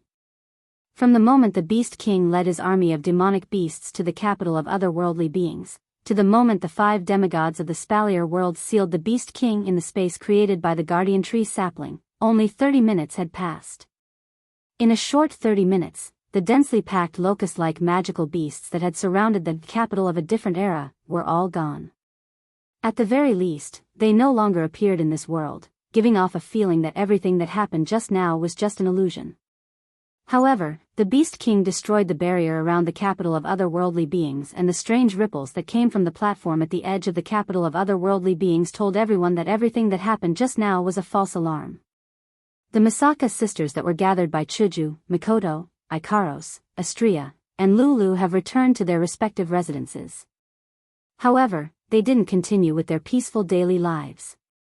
Even though he had escaped unscathed, being surrounded by a semi-divinity stage Beast King and a horde of demonic beasts, he had only managed to shatter a barrier, and none of the buildings were damaged in the slightest. That was an extremely fortunate thing. However, they were lucky enough to encounter such a thing once, but would they be as lucky a second time? At the very least, for the Misaka sisters who were more rational than emotional, they would rather rely on themselves than place their hopes on an illusory fortune. Thus, after returning to their own residence, the group of Misaka sisters all chose some clothes that were more suitable for battle as if they had agreed beforehand. They also brought some weapons along with them. Of course, these weapons weren't armaments or machine guns like the ones the Misaka sisters used in the magic catalog world. They were the display device that Wu Yan brought back from the date battle. I have to admit that the Misaka sisters are pretty good. From the time Wu Yan brought back the display device and distributed it to the Misaka sisters, it has only been about a month in the Spalier world. In this short period of time, the Misaka sisters learned how to use the display device. Therefore, at present, in the capital of alternate generations, people could see people wearing swimsuit-style tights and equipped with some large weapons on every part of their body. They were armed to the teeth and looked identical as they flew around the sky under the propulsion of propellers, appearing to be on high alert. Moreover, the Misaka sisters were in contact with each other through the Misaka network. They didn't need wireless communication to communicate with each other. It would take less than a second for them to communicate with each other. Since the Misaka sisters were in charge of guarding the capital of otherworldly beings, they should be reliable. With Yukari's realm of illusion and reality, she could trap all hostile demonic beasts into her illusory world. Behind her, there were 20,000 Misaka sisters equipped with the most advanced display device guarding the capital of otherworldly beings. The capital of otherworldly beings was even sturdier than a fortress. There was no need to worry about its safety. Hinajaku, Mikoto, Ikaros, and Astria returned to the Heart of Generations with Lulu after assigning them the task of guarding the Guardian Tree's sapling to the Misaka sisters so they could report back to the Misaka sisters at any time. Everyone was either standing or sitting in the main hall. They listened to Wu Yan's explanation, including the truth behind the fall of the demigods, the birth of the demigods, the seal of the beast kings and so on. The girls finally understood the urgency of the situation. Demigod beast kings. 3 newly born demigod beast kings. They split up and attacked the demonic beasts of the 3 empires. Mikoto bit her thumbnail. I didn't think things would get this bad. Now, the 5 demigods of the Spalier world can't leave the beast king's seal. Yukari must stay here as well. The only one who can deal with the 3 demigod beast kings is Yen, right? Chuju turned to Wu Yan with a questioning gaze. Then, Yen, what do you plan to do? Originally, I wanted to take care of the 3 demigod beast kings myself. Wu Yan looked confused. But before I could say anything, Yukari interrupted me. She said she has a plan. Yukari? The group of girls was startled. They turned to look at the purple-robed man who was frowning. No one knew what he was thinking about. Yukari. Astria couldn't help but ask. Do you really have a plan? Of course I do, and it's very simple. Yukari maintained a frown as if she was thinking about something. She didn't seem to care about Astria's question, but she answered without hesitation. I'm afraid we don't have enough time. What's the plan? Mikoto couldn't wait to ask. Do you need our help? No. No need. I don't need anyone's help. Yukari said calmly. It should be said that no one is able to help. Yukari, don't keep us in suspense. Chuju shook her head. Hurry up and tell us this simple plan that requires time. I'm not keeping you in suspense. You all know the method, you just didn't realize it. Yukari sighed and looked at Wu Yan. Actually, as long as little Yen becomes a celestial, everything will be solved. Even Hinajaku, Mikoto, Ikaros, and Astria were stunned speechless when they heard the words Yen Xiaoyan became a god-tier master, let alone Lulu, who was still in the dark and didn't know what kind of power these people possessed. Indeed, as long as Wu Yan becomes a celestial, everything will be solved. No matter how strong the Beast King was, he was still just a false god, and the other 3 Beast Kings that relied on the power of false gods to climb to the demigod level were just dabblers. They definitely wouldn't be as strong as people who had advanced to the demigod level through normal means, and they weren't worth mentioning in front of a true god-level expert. However, is it that easy to become a celestial? Yukari. Wu Yan smiled bitterly. Do you think it's that easy? That's why I said we need time. Z put away the paper fan in her hand with a paw sound and smiled faintly.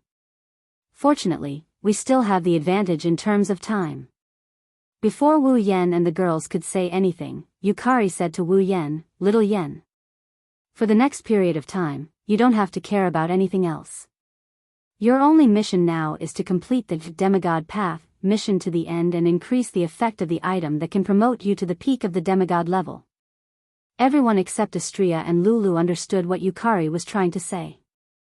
Yukari wants Wu Yan to buy time so he can complete the demigod path mission as soon as possible. Every time Yukari completes the demigod path mission, the item that can help the user to reach the pinnacle of demigod rank will receive a huge upgrade. As long as Yukari continues to complete the mission, it will only be a matter of time before the user reaches the pinnacle of demigod rank.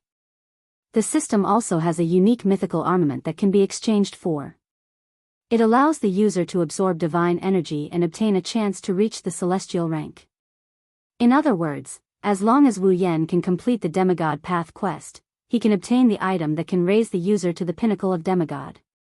Then, he can exchange it for a mythical armament from the system. That way, Wu Yan will have a chance to reach God tier.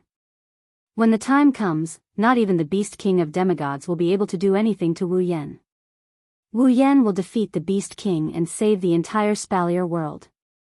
Fortunately, one day in the Spalier world is equivalent to 100 days in other worlds. This is our advantage. Yukari looked straight at Wu Yan. If you can reach the celestial rank before the Beast King breaks the seal, then we win. If you can't, then the consequences will be unimaginable. Hearing Purple's words, both those who understood the reason and those who were still in a daze fell silent. If Yukari can reach the celestial rank before the Beast King breaks the seal, then we win. If Yukari can't make it in time, then everyone will be killed by the Beast King. Including everyone in the Spalier world. R1152.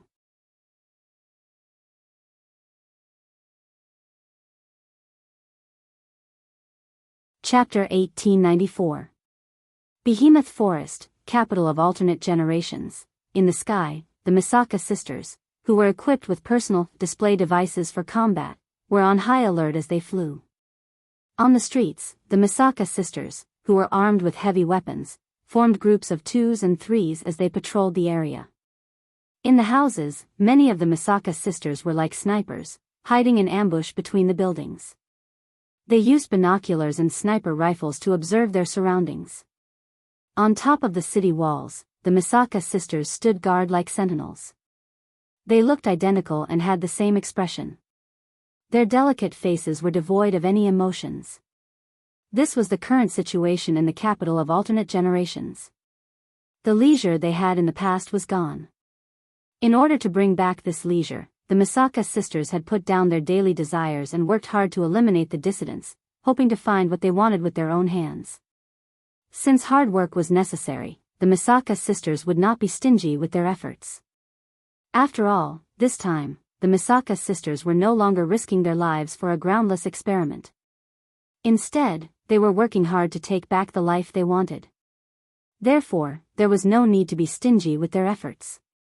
Walking down the street, Wu Yan looked at this scene and he couldn't help but sigh. The Misaka sisters were still expressionless and did not say anything. However, because they did not say anything, Wu Yan understood that the Misaka sisters were working hard. It can't be helped, in the past, if Wu Yan appeared on the streets, even if he wasn't surrounded by a large number of sisters, he would still be greeted with question marks. However, at this moment, the Misaka sisters ignored him and continued with their work. Was this not enough to show how serious the Misaka sisters were about this? Honestly speaking, after seeing this scene, Wu Yan was gratified. He also felt heartache. He was gratified that the Misaka sisters were starting to understand how to protect what they wanted and were working hard for it. As for heartache, it was because the Misaka sisters were really unfortunate. It was not easy for them to live the life they wanted, but in the end, he still welcomed the day when someone broke it. And all of this. It was all because Wu Yan was not strong enough. If Wu Yan had already become an ultimate god-level expert, then he would have been a god-level expert. That way, the Misaka sisters' lives would not be disrupted, and the Beast King would not be able to do anything to him. Violet did not need to be confined to this place, and the girls would not become worried and distressed. In the end, it was all because of the lack of strength. What Z said was right. As long as he could become a divine level expert, then everything would be easily solved.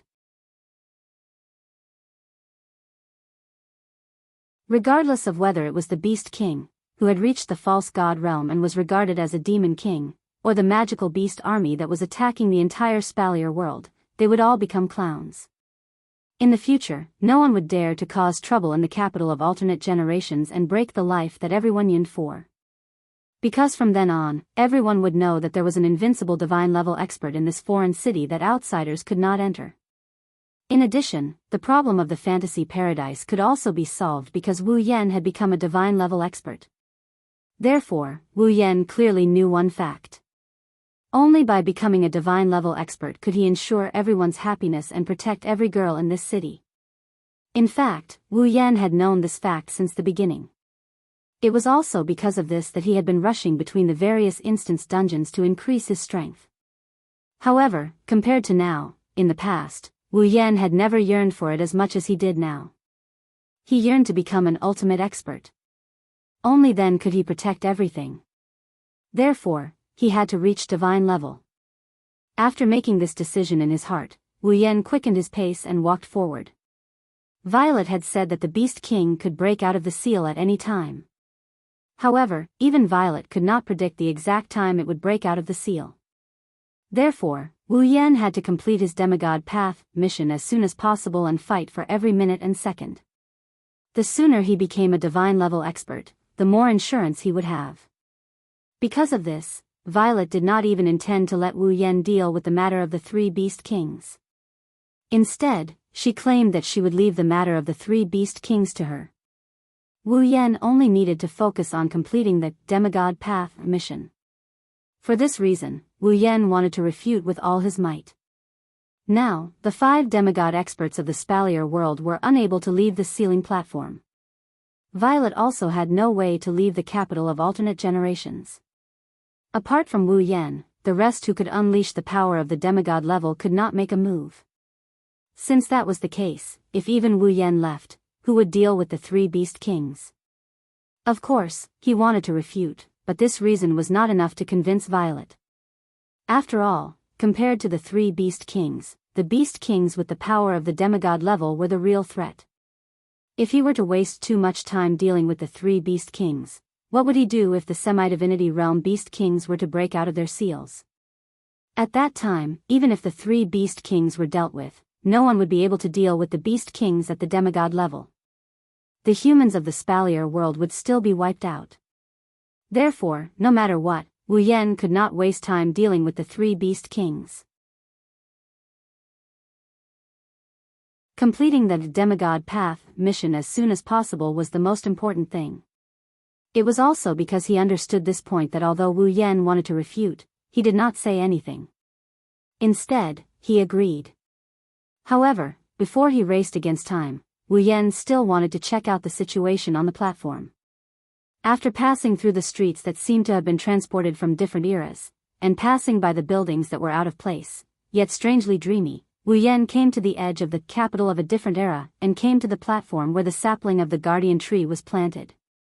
On the platform, the sapling of the guardian tree was still emitting a weak, gentle green light and a ripple of vicissitudes of life.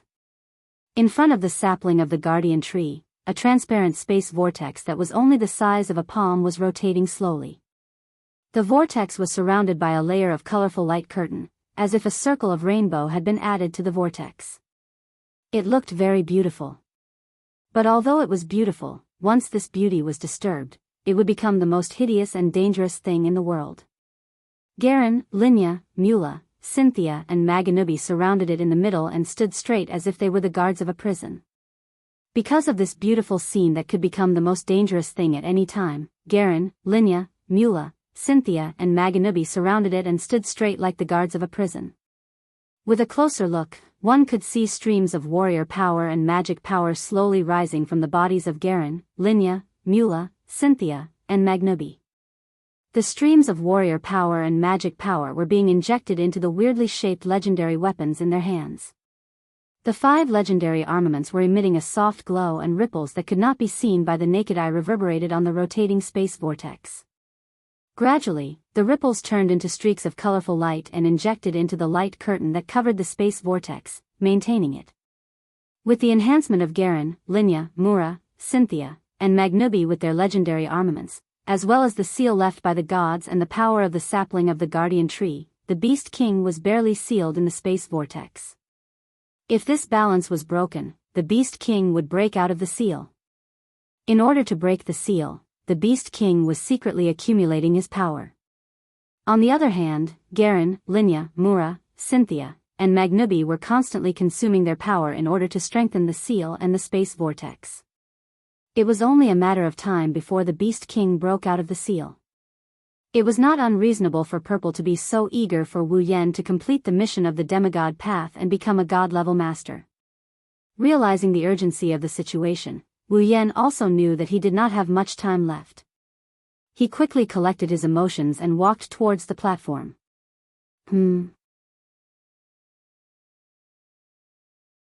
Garen, Linya, Mula, Cynthia, and Maganubi were focused on controlling their power so that they wouldn't waste any of it. They tried to prolong their energy depletion by using this method. Garen, Linya, Mula, Cynthia, and Maganubi noticed someone approaching them. They turned towards the direction of the footsteps. When they saw that the footsteps belonged to Wu Yan, the vigilance in their eyes disappeared. Seeing this, Wu Yan could not help but admire Garen, Linya, Mura, Cynthia, and Magnubi. They did not know what Purple's plan was, but they still did their best. The 5 demigod masters of the Spalier world were indeed worthy of respect.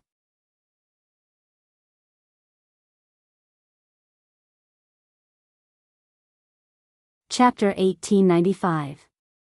Gazing at the figure walking towards them, Garen, Linya, Mula, Cynthia and Maganubi didn't realize until this moment that he was walking towards them.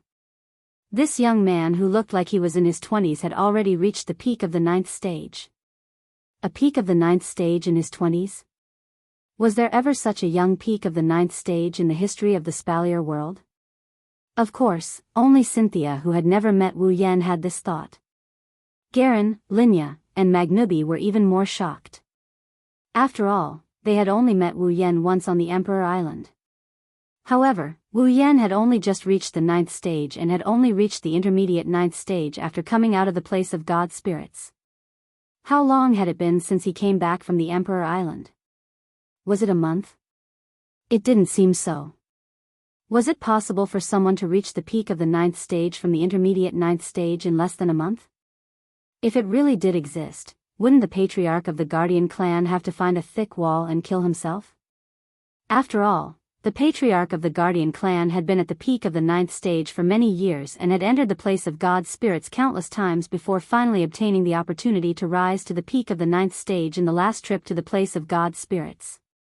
It wasn't easy for them to obtain this opportunity, and now it was easily surpassed by this young man who was only at the intermediate 9th stage less than a month ago. How could they not be shocked? As for Mura, he had already started to doubt his own eyes. As a demigod who had been hiding in the Spalier world, Mura clearly remembered that Wu Yan was only at the peak of the 7th stage when he came to buy magic crystals from his crappy magic crystal shop. Counting from then until now, was there even half a year in between? It didn't seem to be the same. Was it possible for a person to reach the peak of the 9th stage from the peak of the 7th stage in half a year? No matter who asked this question, there was only one answer: impossible. But now, the impossible was right before Mura's eyes. Mura did not doubt his eyes at all. He even wondered if he was dreaming. In this silent situation, Wu Yan walked up to the platform, the 5 demigods, and the palm-sized spatial vortex. Just as he was about to greet them, the 5 demigod powerhouses looked at him strangely, curiously, shockingly, or in disbelief. He was confused. What's wrong? After hearing Wu Yan's voice. Only then did the 5 demigod experts come back to their senses. They looked at each other and laughed bitterly in unison. Brat, how did you cultivate? Mura said in his unique hoarse voice. He couldn't help but ask. How did he improve so quickly? Fast? Wu Yan paused for a second before he understood what Mura meant. He shook his head and glanced at Cynthia. Is this really fast? Sensing Wu Yan's gaze, the 5 demigod experts understood why Wu Yan said that. If she's young, then isn't Cynthia younger than Wu Yan? If Cynthia, who was younger than Wu Yan, could reach the demigod rank, then was Wu Yan's peak of the 9th stage considered fast? That was what Wu Yan wanted to express. The 5 demigod experts laughed when they understood what Wu Yan meant. I'm different from you.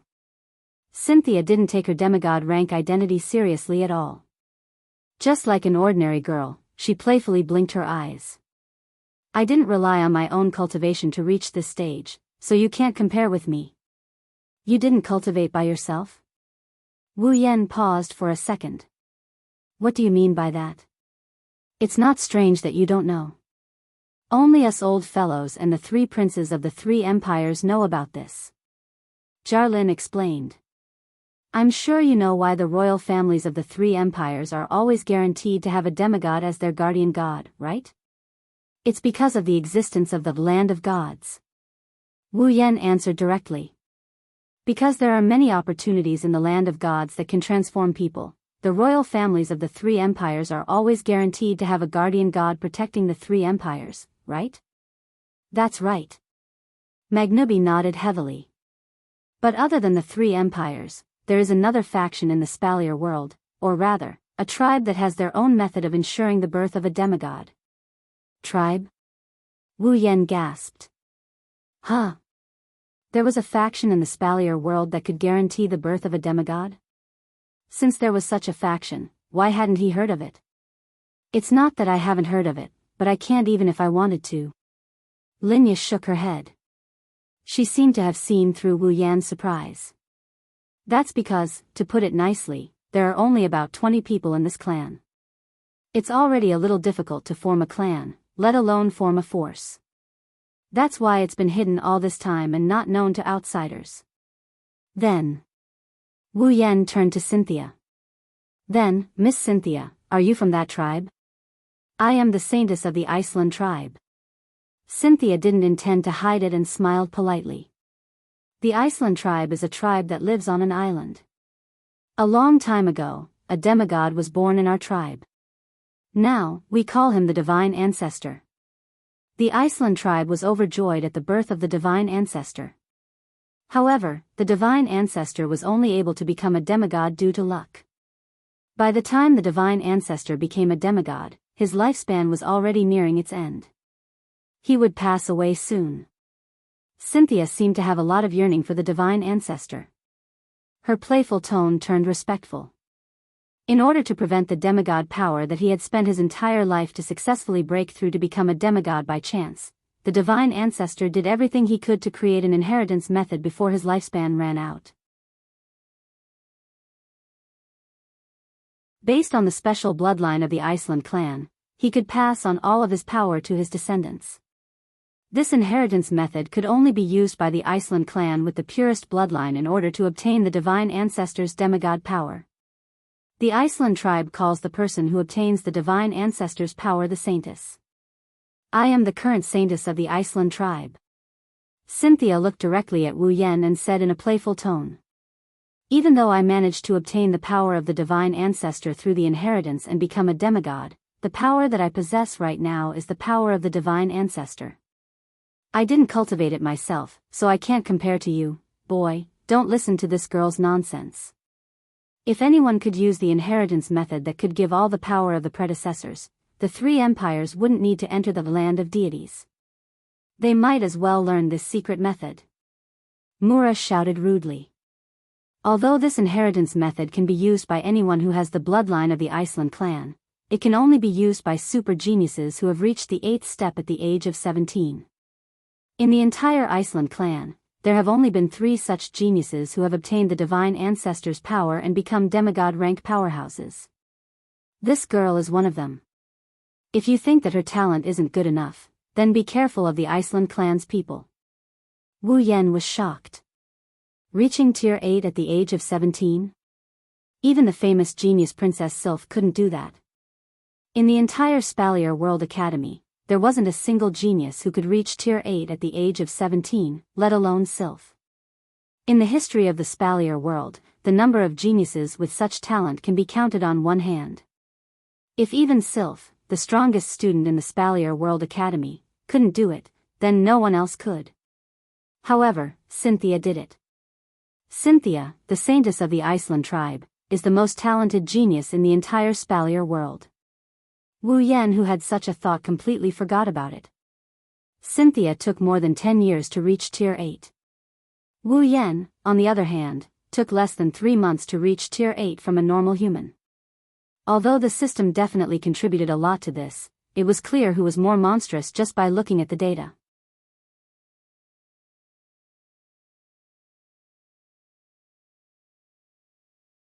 Chapter 1896. She reached level 8 at the age of 17. It was because of her talent that she was able to obtain the power of the Iceland clan's divine ancestor and become a demigod. That was why Garin, Linya, Mula, and Magnubi didn't look down on Cynthia. Instead, they treated her as an equal. If anyone could obtain the inheritance of a demigod and become a demigod, that demigod would be nothing more than a nouveau riche. Let alone Garin, Linya, Mula, and Magnubi, even Wu Yan wouldn't think much of such a nouveau riche. Therefore, even though Cynthia was less than 20 years old, Garin, Linya, Mula, and Magnubi didn't look down on her. Mula couldn't help but stand up for Cynthia. Unfortunately, Mula's way of speaking was too crude. Cynthia couldn't help but chide him. "Mr. Mula, please don't exaggerate." "How am I exaggerating?" Mura curled her lips indifferently. "You're a super genius who reached Tier 8 before the age of 17. Don't take your demigod strength as the work of others. You earned this strength through your own hard work. Can't you have some confidence in yourself?" "That's right. Mura, you're right." Linya couldn't help but smile as she looked at Cynthia. "Cynthia, this is the strength that you earned with your own efforts. You must have some confidence in yourself." All right. Cynthia replied helplessly. She then looked at Wu Yan curiously. "However, I don't have the confidence to reach peak level 9 in my 20s. "That's the truth, that's true." Garin, Linya, Mula, and Magnubi were at a loss for words. It was no wonder that Garin, Linya, Mula, and Magnubi would react this way. In the history of the Spalier world, there were only a handful of people who reached level 8 before the age of 17. However, there was no one who reached level 9 before the age of 20. Not to mention, Wu Yan wasn't just a beginner level 9. He was at the peak of the 9th stage. As long as he took another step forward, the youngest demigod in the Spalier world's history would undoubtedly be Wu Yan. Of course, the saintess of the Iceland clan was an exception. He saw Cynthia leading the fire to his side. Wu Yan smiled helplessly. Then, he turned his eyes to Mura, who looked indifferent. He asked doubtfully. "Then, Mr. Mula, which special tribe do you belong to?" The royal families of the 3 empires were supported by the many treasures in the land of gods. Only then would they be able to guarantee the birth of a demigod powerhouse in every generation to act as the protector of the 3 empires. As for the Iceland clan, due to their inheritance method, although they couldn't always have a demigod powerhouse, they still had the means to ensure the birth of a demigod powerhouse. Once a genius clan member who reached the 8th step before the age of 17 appeared, they would be able to give birth to a demigod powerhouse. Then, what was up with this demigod powerhouse who had been hiding in the Spalier World Academy and was the boss of a magic crystal store? Could it be that he cultivated all by himself? Wu Yan wasn't sure if it was his illusion, but after the topic was shifted to Mura, Garin, Linya, and Magnubi's expressions became a little strange. They were a little helpless and a little angry. "It's a little complicated for me." However, Mura didn't care about the expressions of Garin, Linya, and Magnubi as he directly opened his mouth and uttered such a shocking sentence. "Actually, strictly speaking, I'm also a member of the royal families of the 3 empires." "You're a member of the royal families of the 3 empires?" This time, Wu Yan was really surprised. There was a protector in the royal families of the 3 empires? Don't get me wrong. I'm not a protector. Mura waved his hand and said casually. As I said, strictly speaking, I'm a member of the royal families of the three empires. In fact, I have nothing to do with the royal families of the three empires. Garen, Linya, and Magnubi all frowned at the same time when they heard this. Mura, I know you don't like the royal families of the three empires. Garen said with a frown. But you don't have to cut ties with the royal families of the three empires. Cut ties? Mura sneered. If I wanted to cut ties with the three empires, I wouldn't have stayed in the academy. You. Garen, Linya, and Magnubi were a little angry and helpless. What's wrong? Wu Yan was curious about the story. Is it because something happened? It's not something worth investigating. Of course, it's not a secret either. If you want to know, I'll tell you. Mura snorted. It'll be easier for you to understand if I tell you this. My grandfather is a member of the Ailu imperial family. My grandmother is a member of the Fea imperial family. They gave birth to my mother. My father is a member of the Baruba imperial family. Wu Yan almost complained when he heard Mura's words. Is it really that easy to understand? Fortunately, Wu Yan was smart enough to figure out the meaning behind Mura's words. Mura's grandfather was a member of the Ailu imperial family. His grandmother was a member of the Fea imperial family. In other words, Mura's mother was a mixed blood of the Ailu imperial family and the Fea imperial family. Mura's father was a member of the Baruba imperial family. His mother was a mixed blood of the Ailu imperial family and the Fea imperial family. In other words, Mura was a mixed blood of the Ailu imperial family, the Baruba imperial family, and the Fea imperial family. Does that mean Mura has the support of the three empires? Kid, don't think it's a good thing to have the bloodline of three empires. Mura noticed something from Wu Yan's expression and sneered. In the eyes of the direct descendants of the royal family, a mixed blood like me would only be stigmatized as impure. Not to mention the right of succession to the throne, I was not even qualified to call myself a prince. I was even disliked and humiliated by the so-called princes of the royal family of the three empires and almost got killed. Hearing this, Garen, Linya, and Magnubi fell silent. Obviously, what Mura said was true. Since you know about the God Spirit lands, you should know that as long as you are a rank 6 member of the three empires, you can enter the God Spirit lands once every 10 years, right? Mura pouted as if she wasn't talking about herself. Back then, I was forcefully snatched away because of my identity as a mixed blood of the royal families of the three empires. Others can enter the land of gods once every 10 years, but I can only enter once every 30 years. However, when I advanced to rank 9, the royal families of the three empires came to me to get a rank 9 powerhouse. Mura's face was filled with disdain as he spoke. And when I advanced to the demigod level, these three fellows came to visit me personally. It was as if they were reuniting with me. Why did they bully me when I wasn't strong enough? Why did they come to fight for me once I became valuable? Because I've seen through their faces, I directly announced that I have nothing to do with the royal families of the three empires from now on. Mura said as he let out a sigh. Regardless, I was once a member of the royal family of one of the three empires when I entered the divine lands. If it weren't for the opportunities one received there, I wouldn't be where I am now. That's why even though I'm not related to the royal family of the three empires, I'm willing to stay in Silveria World Institute and become its guardian angel. I want to protect the new generation of Silveria World Institute. Now it seems that I made the right decision. Mura sighed with emotion. If not for the fact that I was in the academy and was attacked by the magical beast army, who knows what would have happened to the academy? Oh, right. Wu Yan's eyes lit up when he heard Mura's words. Mr. Mura, how is the academy now? With me around, the students will be fine.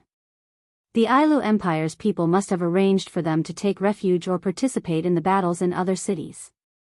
Mura looked a little upset. But the academy itself can't be saved. We can only rebuild it in the future. I wonder how the three empires are doing. Cynthia looked at Wu Yan worriedly. Is Miss Violet all right? Wu Yan nodded under the gazes of Garen, Linya, Mura, Cynthia, and Maganubi. Leave it to us.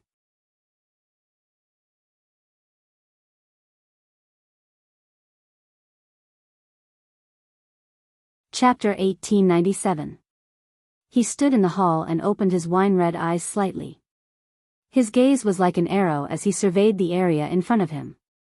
In front of this pair of deep eyes, a few young girls were lined up in an uneven manner.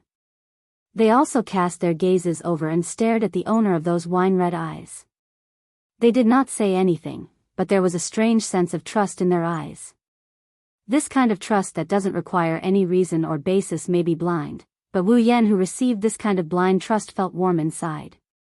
Even so, Wu Yan could not help but ask. Don't you need me to kill the 3 beast kings leading the beast army? It can't be helped that Wu Yan is so worried. The 5 demigod masters in the Spalier world could not leave the sealed beast king's platform. Purple could not leave the capital of alternate generations either. If it left, there would be no one left who could defeat the demigod beast kings. Under such circumstances, Wu Yan could not help but worry. However, no matter how worried Wu Yan was, it was useless. I know what you're thinking, but I have to help you buy time as soon as possible. Little Yan, you know this. Purple shook its head gently as if it was patiently teaching a child who was throwing a tantrum. Instead of worrying about the situation here, it's better to finish the mission as soon as possible. If that's the case, you might be able to kill the 3 beast kings when you come back. Purple was not just saying that for fun. Although they had to complete the demigod path mission and upgrade the effect of the demigod path reward item to the pinnacle of the demigod level, the system didn't mention how many rounds of the demigod path mission one would have to complete in order to upgrade the effect of the item to that level. Therefore, no one knew about it. Maybe he could reach the goal in the next round, or maybe he would have to complete dozens of rounds. Anyway, anything was possible. If he was lucky, the next round of the demigod path mission would be announced as over. Wu Yan would then be able to kill the 3 beast kings in time due to the difference in the time ratio between the 2 worlds. If he was unlucky, the demigod path mission had never reached its ideal state. Perhaps they would wait until the beast king broke the seal. Wu Yan was still wandering around in some unknown instance dungeon world. On the other hand, the system had no idea how many more rings it would have to complete before Wu Yan could advance to the peak of a demigod. After all, the items required for each round of the demigod path mission were different. Among these items, there were some that could increase the effects of the demigod ascension tool by a lot, while others could increase the effects by a little. There was no way to know in advance, so even the system did not know to what extent the demigod ascension tool would be. This was also one of the reasons why Violet asked Wu Yan to hurry up. No matter what, the sooner it was completed, the better. Even though he knew this, Wu Yan still couldn't help but worry. You really don't have to worry. It was rare for Chuju to speak so softly as she smiled confidently. Although our opponents were 3 demigod powerhouses, didn't we also encounter a demigod level 9 giant spider queen when we were searching for treasures in the supply town with the auction house? Didn't we also come out unscathed then? What do you mean peak of a tier 7? Wu Yan said helplessly. Didn't we have Ikaros with us? But isn't Ikaros also at peak of a tier 8? Mikoto rolled her eyes. You don't have to worry so much. There are so many of us here, there's bound to be a way. Plus, we won't die, as Wu Yan summons. Even if the girls were killed, Wu Yan only needed to spend half of the summoning points he spent to summon them to revive them. This was what Mikoto wanted to say. But this reason was not enough to convince Wu Yan. Could it be that because he could be resurrected, he could safely send the girls to their deaths? Others might be able to do it, even the girls themselves, but Wu Yan admitted that he couldn't do it. How about I summon another demigod? Wu Yan frowned. There shouldn't be a problem then, right? No problem. Yukari said with a half-smile. If there isn't a problem, why didn't you summon them from the start? Wu Yan choked. Little Yan, you don't have any summoning points left, right? Yukari exposed Wu Yan's lie. You must have used up all your summoning points when summoning that squatting princess in the Forever Pavilion, right? I still have 5 demigod magic crystals on me. Wu Yan retorted like he's trying to be brave. If you take out 5 demigod mana crystals and exchange them for items that can be exchanged for summoning points, you should be able to gather enough points to summon a demigod, right? That may be the case, but I don't agree with that. Yukari sighed. Let's not talk about us. Little Yen, since you knew you had 5 demigod rank magic crystals, why didn't you exchange them for items that could earn you summoning points to summon a demigod rank character? This time, Wu Yan fell silent. Yukari is right, Wu Yan did have 5 demigod tier magic crystals left. He wanted to trade them for summoning points and turn them into the system. That way, he would be able to gather enough points to summon a demigod tier powerhouse. But, he gave up on that idea. Now that the Spalier world was in danger, who would have the time to trade with Wu Yan? Besides, even if he had the time, Wu Yan would have to complete the Demigod's Path mission. It was a race against time, wasn't it? Wu Yan couldn't help but hate himself. Why didn't he prepare more summoning points? It wasn't Wu Yan's fault. His strength had reached a point where it couldn't be ignored. There were very few places where he could rely on the system. It's because he's gradually getting rid of his dependence on the system that he didn't actively increase his points. Now, when he needs them, he doesn't have them. He's in a tight spot right now. I told you, you're worrying too much. Mikoto complained. Stop wasting time, let's get going and complete the Demigod's Path mission as soon as possible. You should have more faith in us. Chuju stroked her waist-length pink hair and smiled. Even if we face 3 demigod beast kings, we won't lose. I will do my best. Astria clenched her fists. I won't disappoint Master. Master. Ikaros looked at Wu Yan with a determined gaze. She didn't say anything but she conveyed her thoughts to Wu Yan. See that? Yukari shrugged and smiled. It's good for a man to be protective, but overdoing it will turn a woman into a vase. Yen, it's time for you to show these girls that they aren't just vases. Chuju, Mikoto, Ikaros, and Astria nodded in unison. Wu Yan lowered his head and after a moment of silence, he bitterly smiled. Since you've already said so much, I'm going to look like an old woman if I don't. Wu Yan looked at Chuju, Mikoto, Ikaros, and Astria again. His lips curved into a smile. If I'm going to do something, I have to do it to the best of my ability. I can't lose. Astria smiled. Ikaros' expression softened. Chuju and Mikoto looked at each other with confident smiles. They said in unison. Who do you think we are? White Emperor College's student council president is someone who doesn't know what it means to admit defeat. Tokuwadai's electric princess was also a person who charged forward bravely and would never admit defeat. This is Chuju and Mikoto's confidence. It's a dazzling confidence. Recalling the confidence of these girls, Wu Yan laughed out loud. His smiling face became an afterimage in the eyes of the girls. Then, he disappeared from the spot. The girls stared at the direction where Wu Yan disappeared in silence. After a while, Yukari patted her fan. All right, it's time for us to welcome our comrades. Ikaros, Astria and Hinajaku, Mikoto and Hinajaku were also taken aback. After a while, they seemed to have thought of something and chuckled. That's right. Without their help, it would be a very troublesome matter.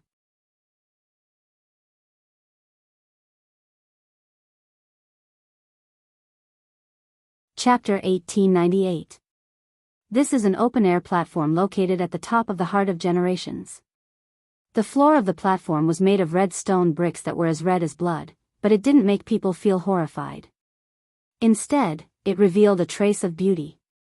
Just like the carpets in the luxurious halls, it exuded a kind of aura that only high-end consumers could enjoy. It made people feel restrained. There's no ceiling above the platform.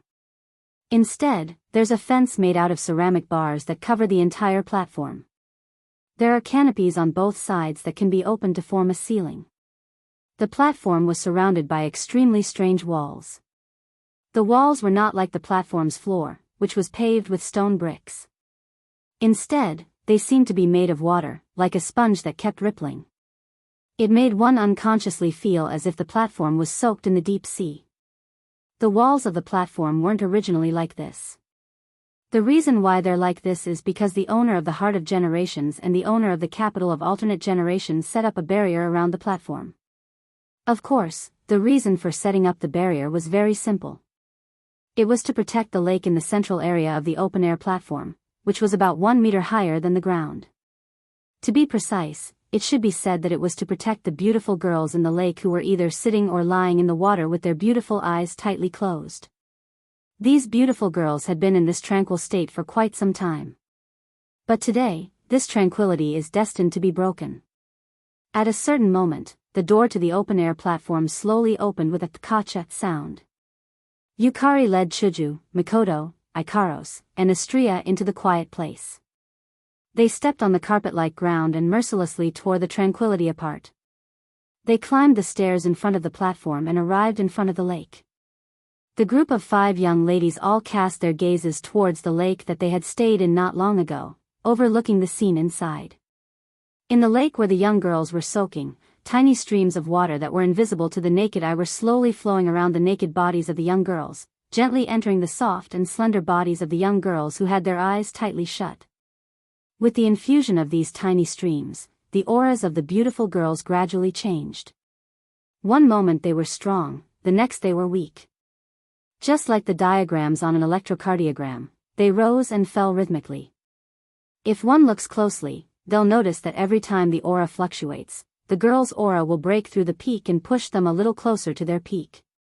It was also this scene that proved that the young lady soaking in the lake with her eyes closed wasn't a sleeping beauty or a mermaid, but a Valkyrie who was gradually recovering. His gaze swept across the faces of the girls in the lake one by one. Aside from Yukaros, who was expressionless, Hinajiku, Mikoto, and Astria all had mixed expressions. They're happy because their companions are getting stronger little by little. What he was worried about was that he didn't know how long this increase in strength would last. In theory, the longer they stay in the lake, the stronger the girls will get. This is what Chuju, Mikoto, and Astria want to see. However, based on the current situation, if this situation continued, they would be isolated and helpless. No one would be able to help them. Under the influence of these conflicting emotions, Hinajiku, Mikoto, and Astria's expressions turned gloomy. Even though the longer we soak in the lake, the more benefits we get. Mikoto was the first to complain. But isn't this a little too long? I don't think I took this long to soak in the lake either, right? After all, it's diluted pool water. Yen also said that not only would the effect be reduced, even the time needed for the transformation would increase by a lot. The reason we were able to finish it so quickly was also because of our better physique, right? Hinajiku was troubled as well. I wonder if they can continue to transform in the future if I wake them up now? No. There's no need for that. Yukari put away her paper fan with an enigmatic smile. Today, let's complete the transformation of these little girls. Chuju, Mikoto, Ikaros, and Astria focused their attention on Yukari. Can you do it? Mikoto's tone carried a hint of surprise, as well as a hint of suspicion. It's best if we don't affect their transformation, don't worry. Yukari shook her head. I just want to increase the speed at which the little girls absorb the pool water. Speed up their absorption rate? You mean speed up their transformation? Hinajiku exclaimed in surprise. If there's such a method, why didn't we use it earlier? I was just worried about the consequences of being too greedy. Yukari explained with a chuckle. Now, since they are already halfway through their metamorphosis, let's speed up the second half of their metamorphosis. Even if there is an impact, it won't be too much. After saying this, Ziwei took a step forward and looked at the girls in the lake. She gently pointed the folded paper fan in her hand forward.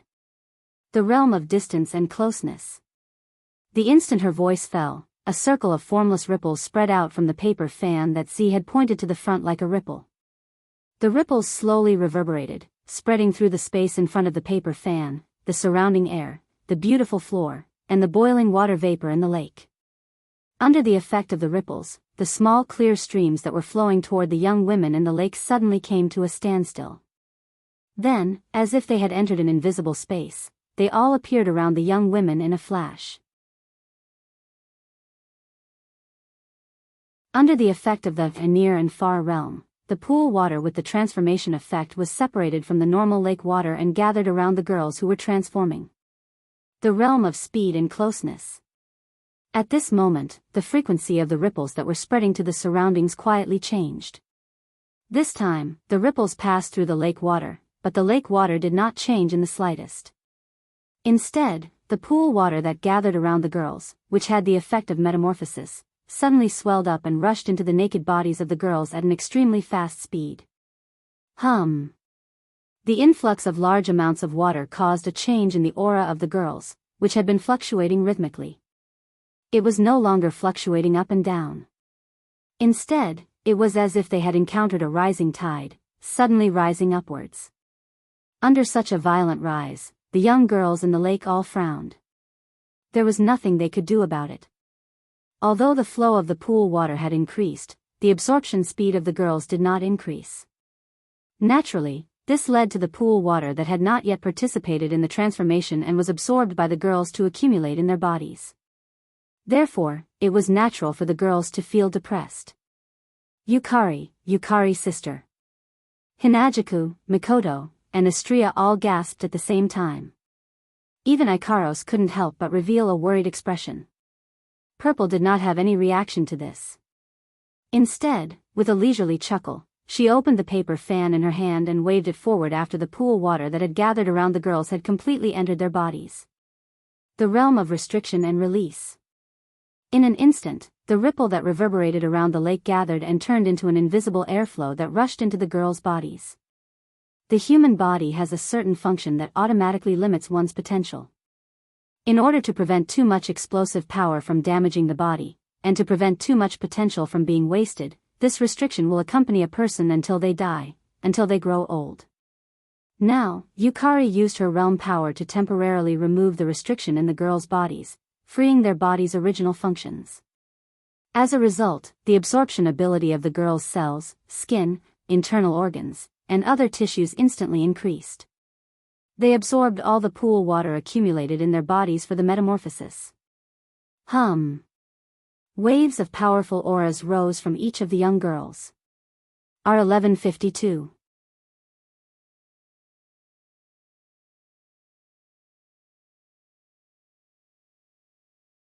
Chapter 1899. Buzz. Like a rising pillar of light, the invisible aura converged into a visible wave of air. Fiercely, the beautiful girls soaked in the lake soared into the sky, jumping up and down as if they were alive. In the lake water that had consumed all the water with the transformation effect was blown by the air waves formed by the aura. It was as if a huge whale had flipped its body inside. The water surface fluctuated violently like waves, rolling up and down. Yukari, Chuju, Mikoto, Ikaros, and Astria took a step back at the same time.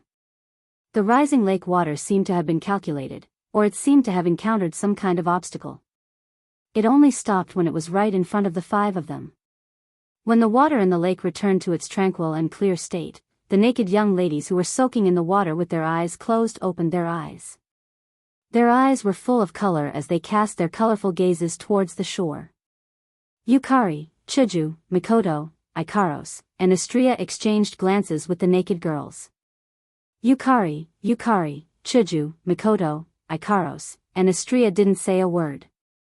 Shokuhu Misaki, level 80, Itsuka Kotori, level 83, Tokasaki Kurumi, level 82, Night Sword God Toka, level 83, Yoshino, level 80, Hachiwaya Gia, level 80, 8th Dance Evening Chord, level 80, Night Charmer, level 80, Kinohada Sai, level 80, Frenda, level 80, Takitsubu Riku, level 80, Shokuhu Misaki. Itsuka Kotori. Tokasaki Kurumi. Night blade god Toka. For Bonos. Ba Wuyi Ju Shu. 8 dances of the evening strings. Seducing Meijyo. Kinuhada Sai Ai. Frenda. Takitsubu Riku. A row of 11 girls, who had their eyes closed as if they were sleeping a second ago, suddenly opened their eyes. He had finally woken up. After ending their long and short hibernation, the 11 girls showed their transformations to Yukari, Chuju, Mikoto, Ikaros, and Astria. Shockingly, each of the girls had already advanced to the 9th stage after the transformation of the pool water. 11 Type 9 powerhouses. The 11 girls in front of him, who were all under 20 years old, had reached a level that no one else in the Spalier world could reach in their entire lives. Compared to these 11 girls, Cynthia, who had reached the 8th level at the age of 17, seemed rather ordinary. Of course. Apart from these 11 girls at the 9th step. In the lake, there was another person whose level had not been detected by the system. Kite Origami. Although the system didn't detect the level of this girl who could only display a slightly stronger fighting technique in the state of an ordinary person, everyone here knew that when Tabichi Origami put on her personal combat display device, she would be able to display her full strength. Only then would his true strength be revealed. At that time, Tabichi Origami wouldn't be any weaker than the other girls. He kept his eyes on the 12 girls.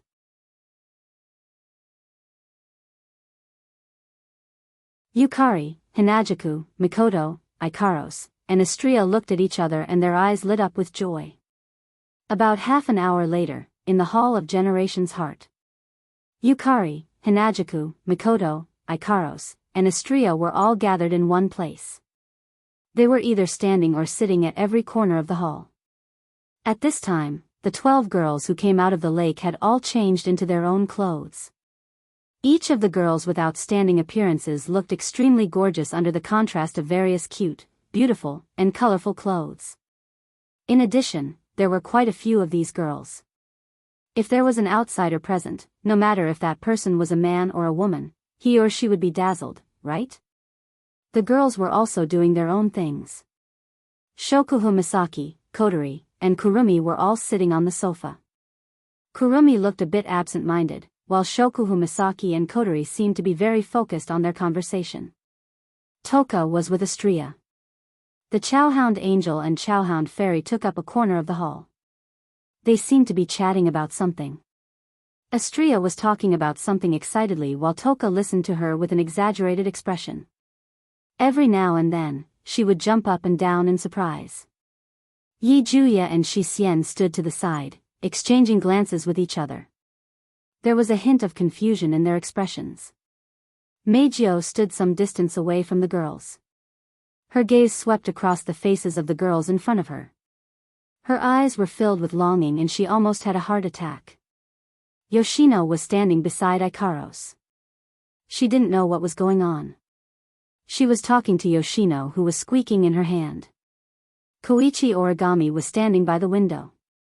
Through the window, she stared at the Misaka sisters who were flying around in the sky with their personal combat display device. Her blue eyes were flashing with an indescribable emotion. Nobody knew what she was thinking about. On the other hand, Kinuhada Sai, Frenda, and Takitsubu Riku, the trio that would never be separated, were huddled in a corner of the hall with their brows tightly knitted together. From the looks of it, these girls seemed to be doing their own things, presenting a picture of boredom. However, if one were to observe carefully, one would discover that these girls were all focused in one direction. In that direction, Yukari, Hinajaku, and Mikoto were sitting on the sofa. Hinajaku and Mikoto were explaining the current situation to the girls. It took them another half an hour to explain. It wasn't until half an hour later that Hinajaku and Mikoto finished their explanation. The girls also fell silent, filling the hall with a heavy atmosphere. Not long after, the atmosphere dissipated with the girls' exhalation. I think I have a rough idea of the situation. Shokuhu Misaki pointed at her cheeks. Her golden eyes sparkled with a strange light. She looked like a cat that was about to capture its prey.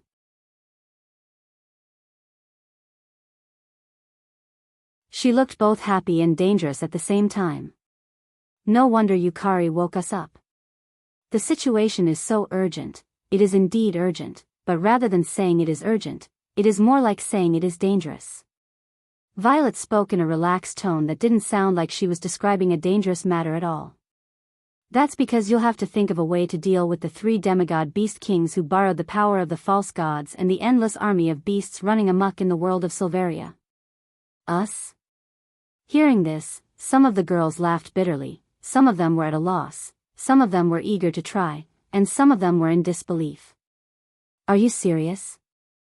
Kotori subconsciously reached for her favorite lollipop, but she remembered that she just came out from the lake, so she didn't have a lollipop with her. The serious expression on her cute face instantly turned into annoyance. Do you think we have a chance of winning? Era? Kurumi tilted her head. Her exposed eyes flashed with a dangerous light. She licked the corner of her mouth. I think it's quite interesting. Are demigods that strong? Jejuya crossed his arms in front of his chest with an arrogant look on his face. They are just a bunch of beasts. Do they think they can resist my ultimate judgment? Objection. Objection. Xian mercilessly narrowed her eyes and glared at the arrogant Jejuya. According to the system's rules, we are at least 10 levels lower than the beasts Yakuya is talking about. Even if we form a party and wear equipment, we can't defeat the SS. Hey.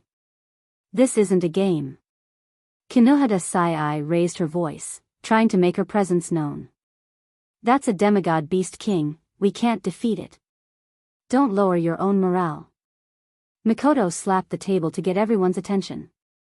No matter what, Yukari can't leave. We need to deal with the 3 demigod beast kings and the demonic beast army. At this moment, Origami, who was standing by the window, suddenly spoke in an emotionless voice. Where's Shido? Shido? Yen? Chuju paused for a moment before shaking her head. He's having a harder time than us, he can't do anything for now. Hearing this, the group of young girls once again became distressed. Of course, only they knew if they were troubled by the lack of a way to deal with the demonic beasts or if it was because Wu Yen wasn't here.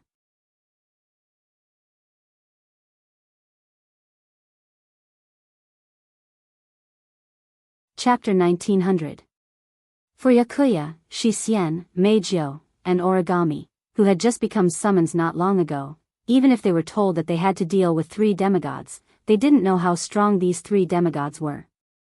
It can't be helped. As soon as they arrived at the Spalier world, all the elven girls entered the lake to transform. For Kotori and Kurumi, who have lived in the Spalier world for a while, they know what demigods mean. However, for Yakuya, Yushin, Meijio, and Origami, they don't know what demigods mean. That was why Igeya, Xian, Meijio, and Origami didn't feel nervous at all. In fact, Igeya even had the look of, God is number 1 and I'm number 3. Meijio also placed most of her attention on those beautiful and cute girls. Xian also seemed to be half asleep and didn't have much energy. Origami, on the other hand, lowered her head and said calmly after a moment of silence. Let's not talk about the 3 demigod kings for now. First, we have to deal with an endless number of monsters, right? Well, it's a little weird to call demigods monsters. Chuju scratched her face. But other than the 3 demigods, we have to deal with a lot of other demigods as well. That's more or less what you said. Hearing this, Origami nodded. He lifted his feet and walked out of the hall as if there was no one around. Hey! Mikoto called out. Where do you think you're going? Outside. Origami said without looking back. I promised Shido. I have to teach the girls how to use CR unit. The way they use it now is too crude. It won't be effective in battle. After saying that, Origami walked out of the hall, leaving the girls behind. Hinajuku, Mikoto, and the other girls couldn't help but be stunned. Right now, they were talking about something that could be considered as a matter of life and death. How could this girl run out to be an instructor so calmly? Yukari was the only one who stared at the direction Origami left with a smile on her face. Looks like little Yen made an interesting girl his summoner, Mikoto looked at Yukari in confusion. What do you mean? Misaka-san. Didn't you hear what she said? The girl's CR unit usage is too crude. It won't be effective in battle? Shokuho Misaki pursed her lips and said with a meaningful tone. That girl named Tabichi Origami isn't just going to fulfill her promise. She's going to train her troops. Hearing this, many of the young girls revealed expressions of realization. The war against demigods isn't a simple battle. It's a real war. On one side are the humans. On the other side are the magical beasts. At this moment, only these two forces are clashing in Silveria. It's not a personal battle. Therefore, even though dealing with the three beast kings was a difficult task, the overwhelming magical beast army was also a problem that couldn't be ignored. Origami decided to leave the real boss to the girls while she became the general of an army. She's going to lead the soldiers she personally trained against the enemy. These soldiers were the Misaka sisters who only had a rudimentary understanding of the CR unit. In the words of Origami, their method of using the CR unit was still too crude.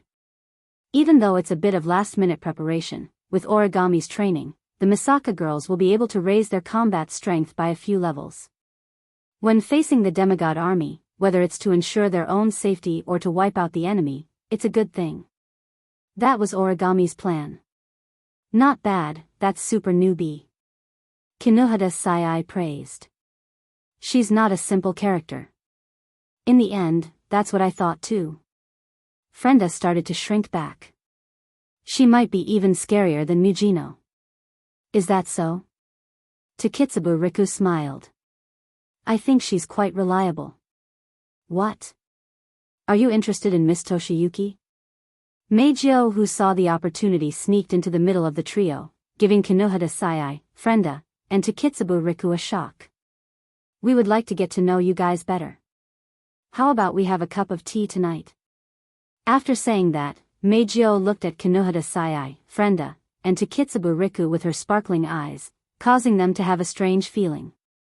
Intuition told Kinohada Sai, Frenda, and Takitsubu Riku that if they agreed to this request, they would lose something very important. That's right. Something very important. However, Kinohada Sai, Frenda, and Takitsubu Riku couldn't directly reject a newcomer. They looked at each other and nodded, causing Meijio's eyes to turn into crescent moons. Tonight, Kinohada Sai, Frenda, and Takitsubu Riku will regret their hasty decision. Of course, by that time, they won't be able to get back what they thought was important. Alright, let's get back to the topic. Shokuho Misaki pretended to be deep in thought and looked at Yukari. Yukari, you should have a plan, right? In an instant, all the girls turned their attention to Yukari, who was sitting on the sofa. Under the gazes of all the girls present, Violet didn't even say a word. She only stretched her hand forward. Puchi. In the next moment, on the wall that the purple finger pointed at, 3 pitch-black cracks filled with sinister eyeballs appeared in front of all the girls with a tearing sound. In these 3 gaps, there were 3 scenes with the same plot, even though the specific content was different. They were 3 cities that occupied vast areas and were surrounded by sturdy city walls. But now, these 3 sturdy cities were being attacked by all kinds of ferocious and terrifying magical beasts. Under the attack of the magical beasts, on the walls of the 3 cities, soldiers and spellcasters wielding bows and arrows were releasing arrows and spells imbued with battle energy, resisting the charging magical beast army. Suddenly, the roars of all kinds of magic beasts, the roars of soldiers, the murmurs of magicians chanting magic incantations, and the roars of the knights in the city reverberated in the air. It was as if the end of the world had arrived, and it made one's heart feel very heavy. While the group of young ladies were feeling depressed, Violet spoke up. As you can see, the 3 empires are only left with these 3 imperial cities. The other cities, including the Spalier World Academy, have all fallen and become the empire of the demonic beasts. The girls sucked in a deep breath of cold air. In the entire Spalier world, only 3 imperial cities were left and the other cities had all fallen? Doesn't that mean that once the 3 imperial cities fall, the entire Spalier world will be under the control of the demonic beasts? Even Shokuhu Misaki couldn't hide her shock. But how many days has it been since the demonic beasts attacked the Spalier world? Had he already fallen to such a state? That's right. If the humans of the Spalier world really wanted to defend their cities, they wouldn't have fallen to this extent in just a few days. Yukari shook her head. However, the 3 emperors have already seen the current situation. They believe that if they continue to defend the other cities, they will be overwhelmed by the demonic beasts sooner or later. Thus, the 3 empires have decided to take away the important resources from the other cities and concentrate their forces on the imperial cities. They plan to use one imperial city as their base to fight the demonic beasts. A wise choice. Kotori nodded in agreement. If they were to stubbornly defend the other cities, not only would they disperse their combat strength, but the cities would still fall in the end. At that time, even the materials would be destroyed. To be able to make such a wise and decisive choice, the 3 great emperors are truly capable. However, there are pros and cons. Once the 3 imperial cities fall, the humans will be finished. Shokuhu Misaki muttered. The 3 beast kings are near the 3 imperial cities, right? That's right. That's right. Purple nodded and glanced at all the girls present. Then, you should know what to do now, right? Chuju, Mikoto, Shokuhu Misaki, Kotori, Kurumi, and the others looked at each other and smiled. Destroy them one by one. Hearing this answer, Z also smiled.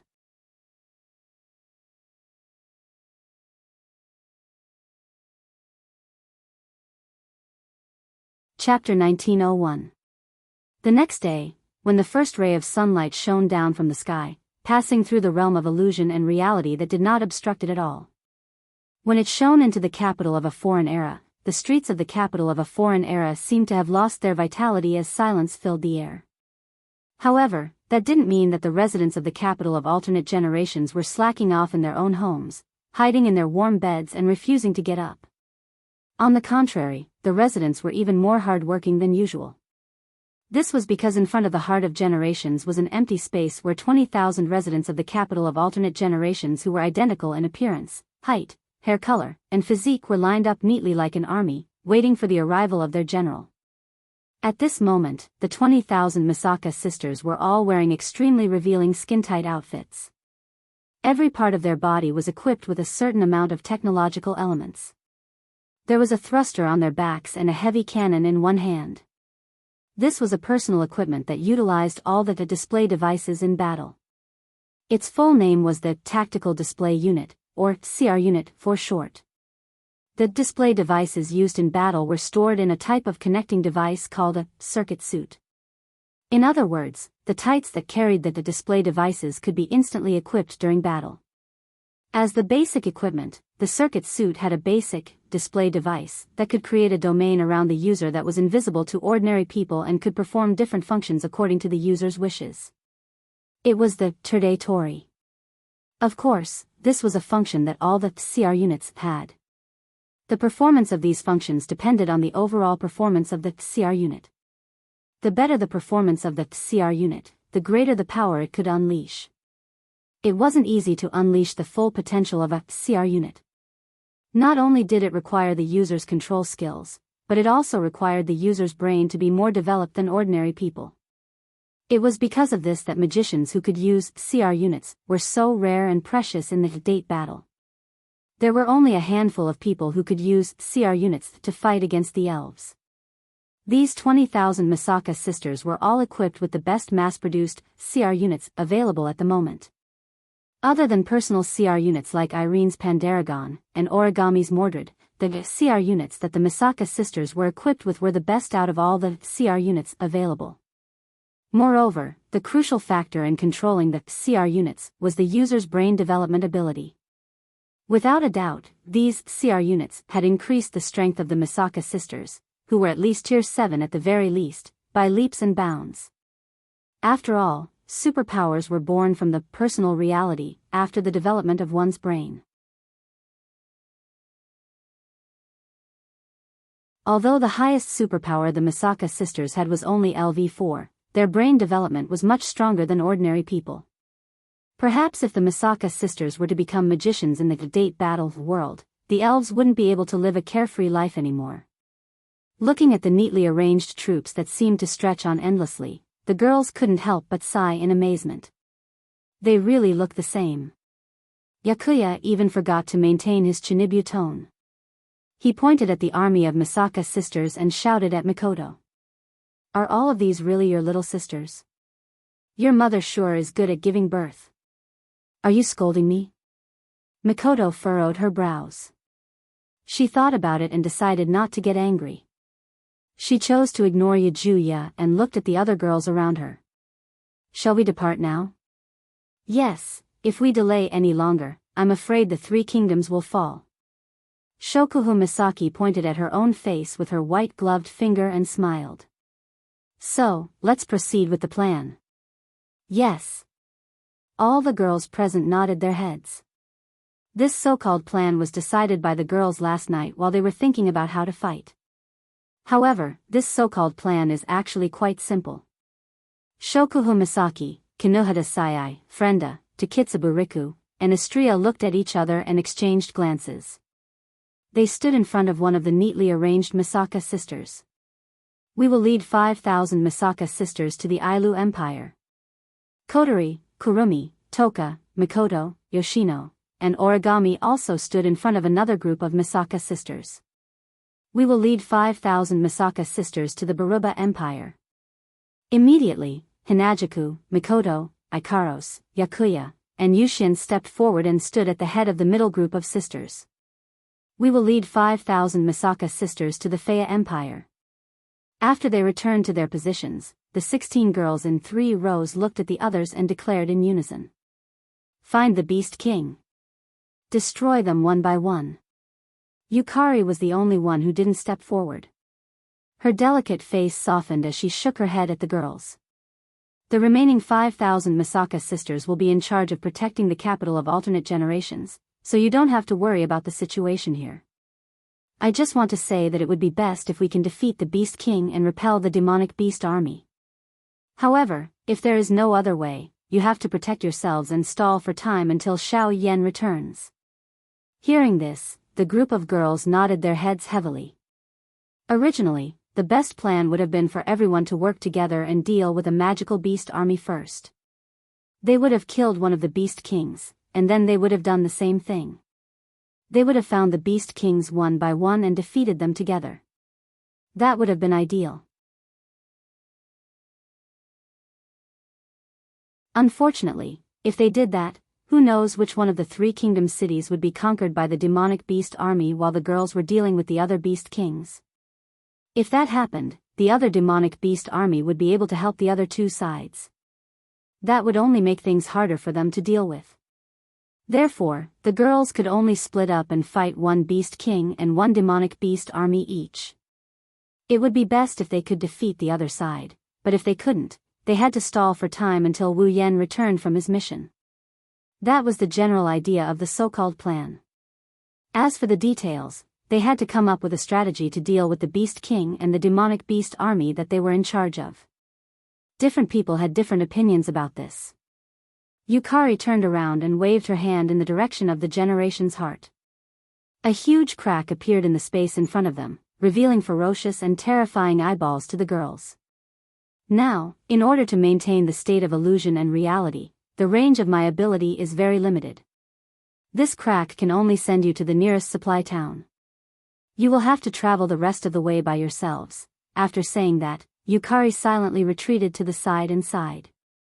Remember, protect yourselves. Even if you don't care about your own lives, you have to think about Xiao Yan who has returned. The girls who were prepared to fight to the death held their breaths when they heard this. After a moment of hesitation, they nodded helplessly. Yukari smiled in satisfaction when she saw this. She flipped her hand, and 3 rings appeared in her hand. They were 3 space rings. Yukari tossed the 3 space rings forward, and the space rings that formed an arc in the air were swallowed up by the crack that opened up in midair. The next moment, Hinajaku, Shokuhu Misaki, and Kotori noticed that a ring had appeared on their hands. Put it on. Yukari smiled as the girls looked at her in confusion. It will be of help to you. After saying that, Yukari turned around. It seemed like she had no intention of bidding farewell to the girls. However, this action didn't anger the girls. Instead, it warmed their hearts. With Yukari's personality, if she didn't bid them farewell, it meant that she didn't want them to leave. Even though she didn't say anything, it was the best blessing, wasn't it? Therefore, the group of girls did not say anything, nor did they bid farewell to anyone. They led a total of 15,000 Misaka sisters into the huge gap and disappeared one by one from this dreamy city. You're tuning in to the Carefree Valley YouTube channel. Don't forget to subscribe and join us on this journey to catch the most captivating stories.